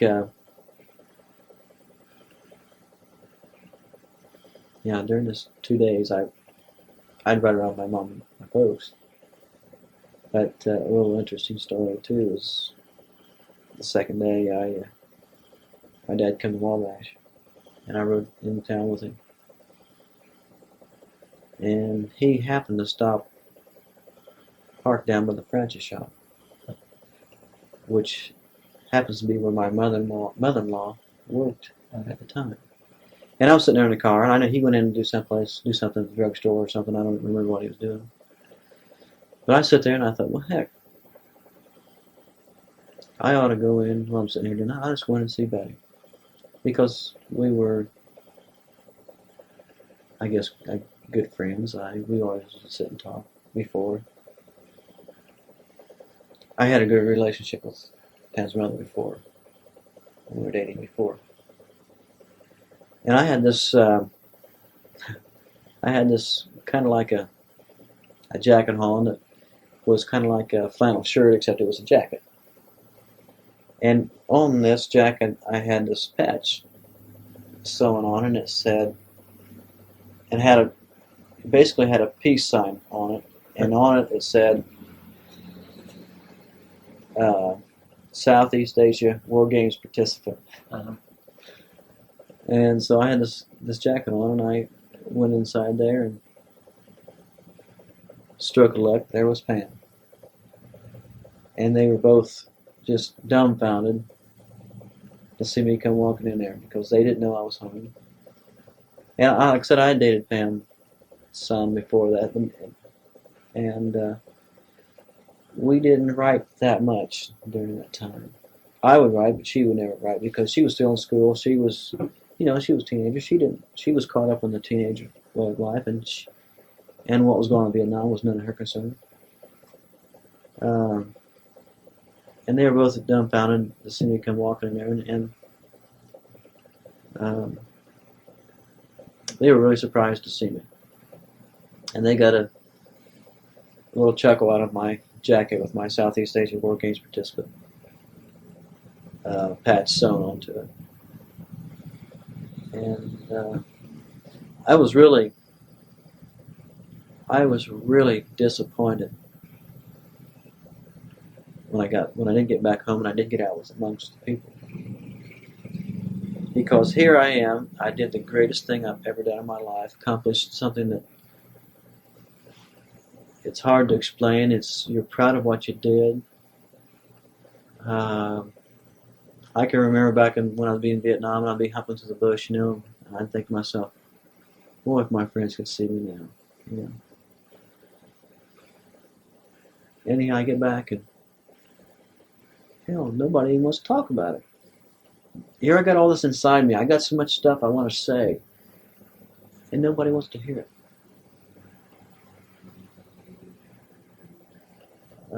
As a matter of fact, there's even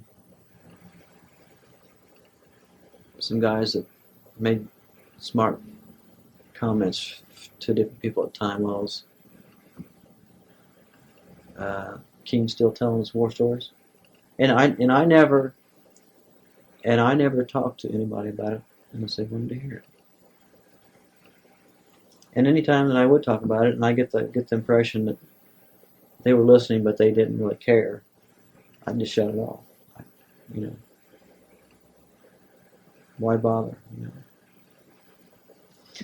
And also, the other thing that really disappointed me so much too is the people had changed. My friends had changed. Drugs were a lot more prominent then than they were before I left. And I'm not an advocate of drugs. I never used them. And I was really disappointed to find that my friends were using some of this stuff.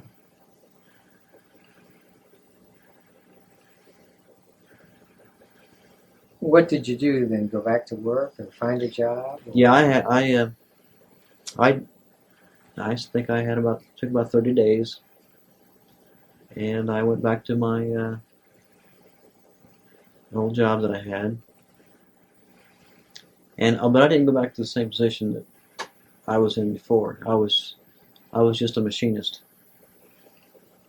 before, and due to my accomplishments that I had made in the service, they felt that they needed to take advantage of them, and I've become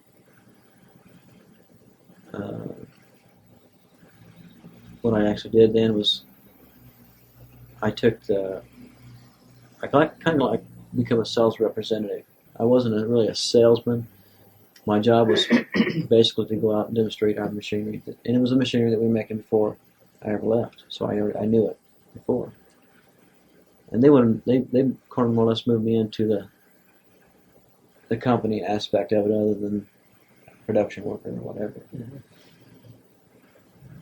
And you know, I consider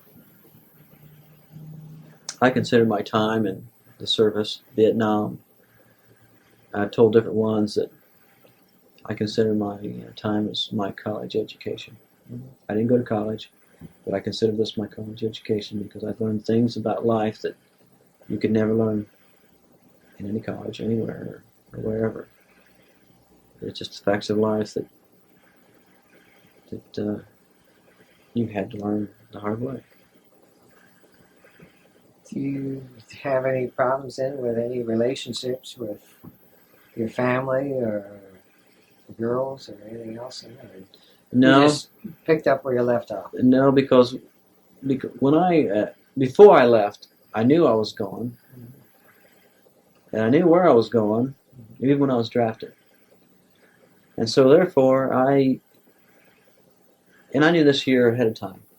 It was just a matter of time before it happened. Mm-hmm.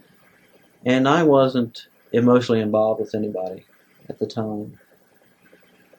And so I had several girlfriends. And the reason for that is so I could have a lot of them writing to me. Instead of just having one, I had a lot of them. And after going through it all, I'm glad as hell that I wasn't married. I'm glad I wasn't in love with somebody back home,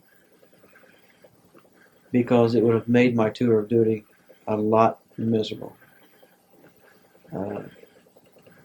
Instead of worrying about these people back home, the only thing I had to worry about was taking care of myself and the people around me. So I think I was smart in having things the way it was at the time instead of being involved with somebody back home. Because there was a lot of worries there, because there was guys that got Dear John letters while they were there.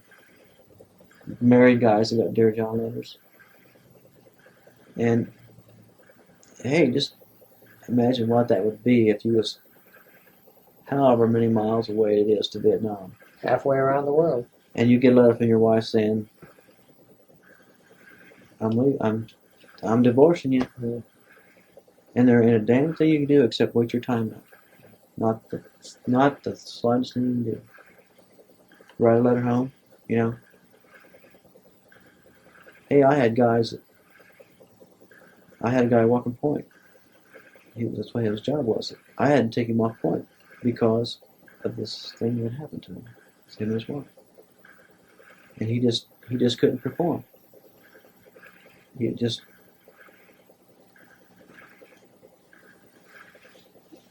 How do you assess the war in that the country that had basically no air support, basically little ground support, could outgun us and win? Well, they didn't outgun us. And they didn't really win the war. They won the outcome. As far as the fighting goes, they had no chance of really winning. I guess that's why it's so sad when I think back. I keep saying when I go that we just quit too soon. Couldn't the South Vietnam, couldn't they have done as well as North Vietnam? They had our backing and everything else, and yet they couldn't seem to pull it off. Well, But it was their country. yeah, I agree. That's something else that amazes me is what did the North Vietnamese tell their people? What kind of propaganda did they give their people to make them fight under such conditions? Because they had no air support, they had no artillery, they No food, no supplies, nothing. yeah they had the only thing they had was what they carried on their back and the food that they got along the way. Yeah. I don't know.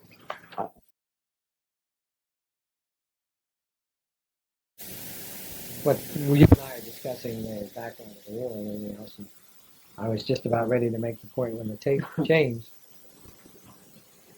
Don't you feel that the mere fact that they lost between 600,000 and 1,000,000 people, that's an awful lot of people, you know. I mean, you're just chucking people into the pot without any regards for their life or safety or anything else. No, that's right. I don't understand what kept them in because the Ho Chi Minh Trail, they would have B-52 airstrikes. So I was talking somewhere I ran into a guy along the way that they were telling us that they had sensors. They dropped these sensors, and what they do, they drop them in the air, and then they'd stick in the ground. And they had these sensors along the Ho Chi Minh Trail. And when they would pick up these heavy movements, they would call in B-52 airstrikes. And they would just he said that you could hear the people just screaming and carrying on, from these. They weren't more than just sensors. They picked up sound, and the actual sound was sent back to where they was picking this up at. And You have to wonder about as you point out, what did they tell them? What is the psychology that could blow these people up, and tomorrow they would send another group down along the same trail? that's correct. In my training phase, somewhere along the line, they told us that something that the North Vietnamese would tell their people. They would take like a baby food jar, like we would have here. Gerber's Village, you have a picture of a baby on it. They would tell them that we ate babies. That was babies inside the jar. Mm-hmm. Now, I suppose if you told people this long enough and they felt that we were that kind of a people, maybe they would fight, the way they did. I don't know. What was your impression of the South Vietnamese soldiers?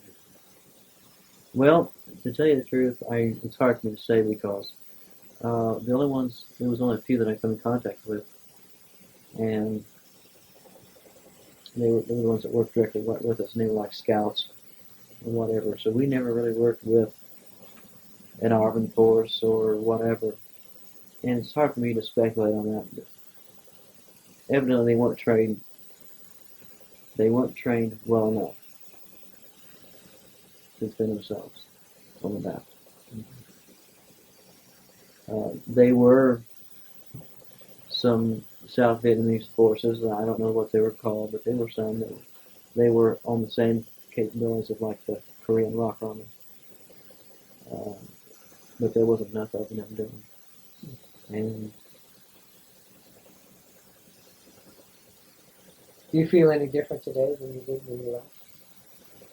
yes, I do. I always said that I'm proud of my military because the military gave me something that I didn't have before. It made me a person to make something of myself. Before I went into the service, all I wanted to do was get a job, 40 hours a week. That's what it was. And since then,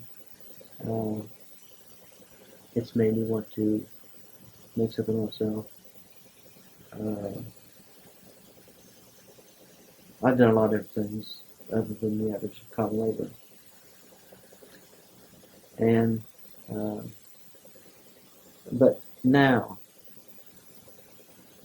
as far as the regards for life, and this has changed since my son died. a little over 3 years ago. My value for life has changed considerably. Now I don't want to see anybody die. I don't like to hear of anybody dying for any reason. Because life is such a precious thing, and once it's stamped out, for whatever reason, it's gone. It's not returnable. And for somebody to go fight a war and die, I question that now. Although I'm glad I did what I did, I'm proud of what I did, but I wouldn't want to do it again.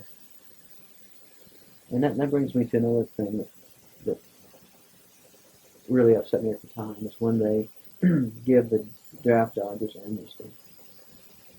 When they did that, it made me feel like the next damn war that goes on, and my sons are available, they ain't going.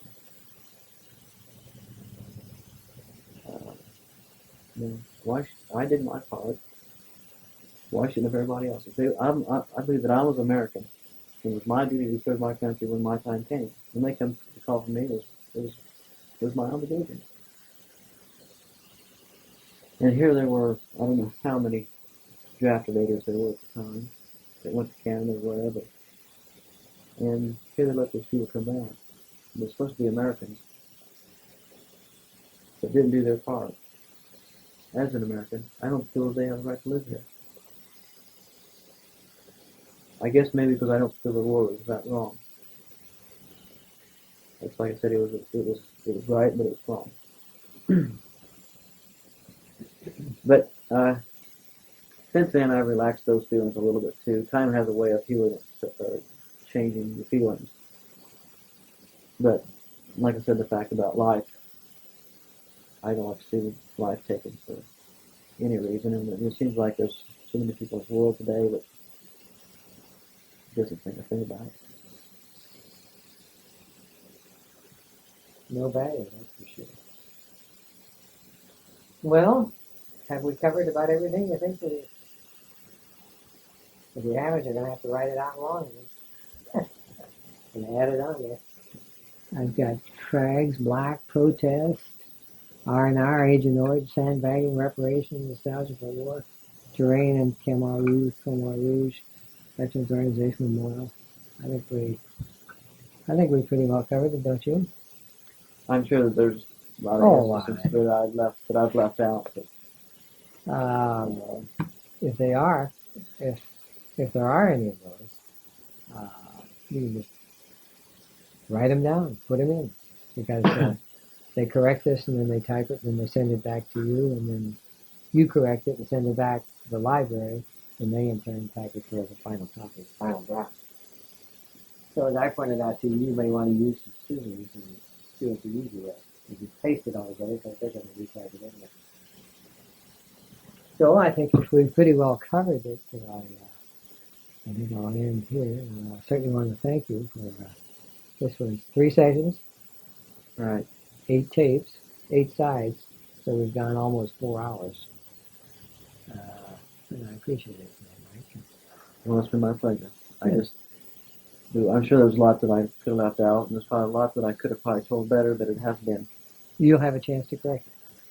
How many years it's been now? Since 70? Yeah, 70. 15 years. 15 years.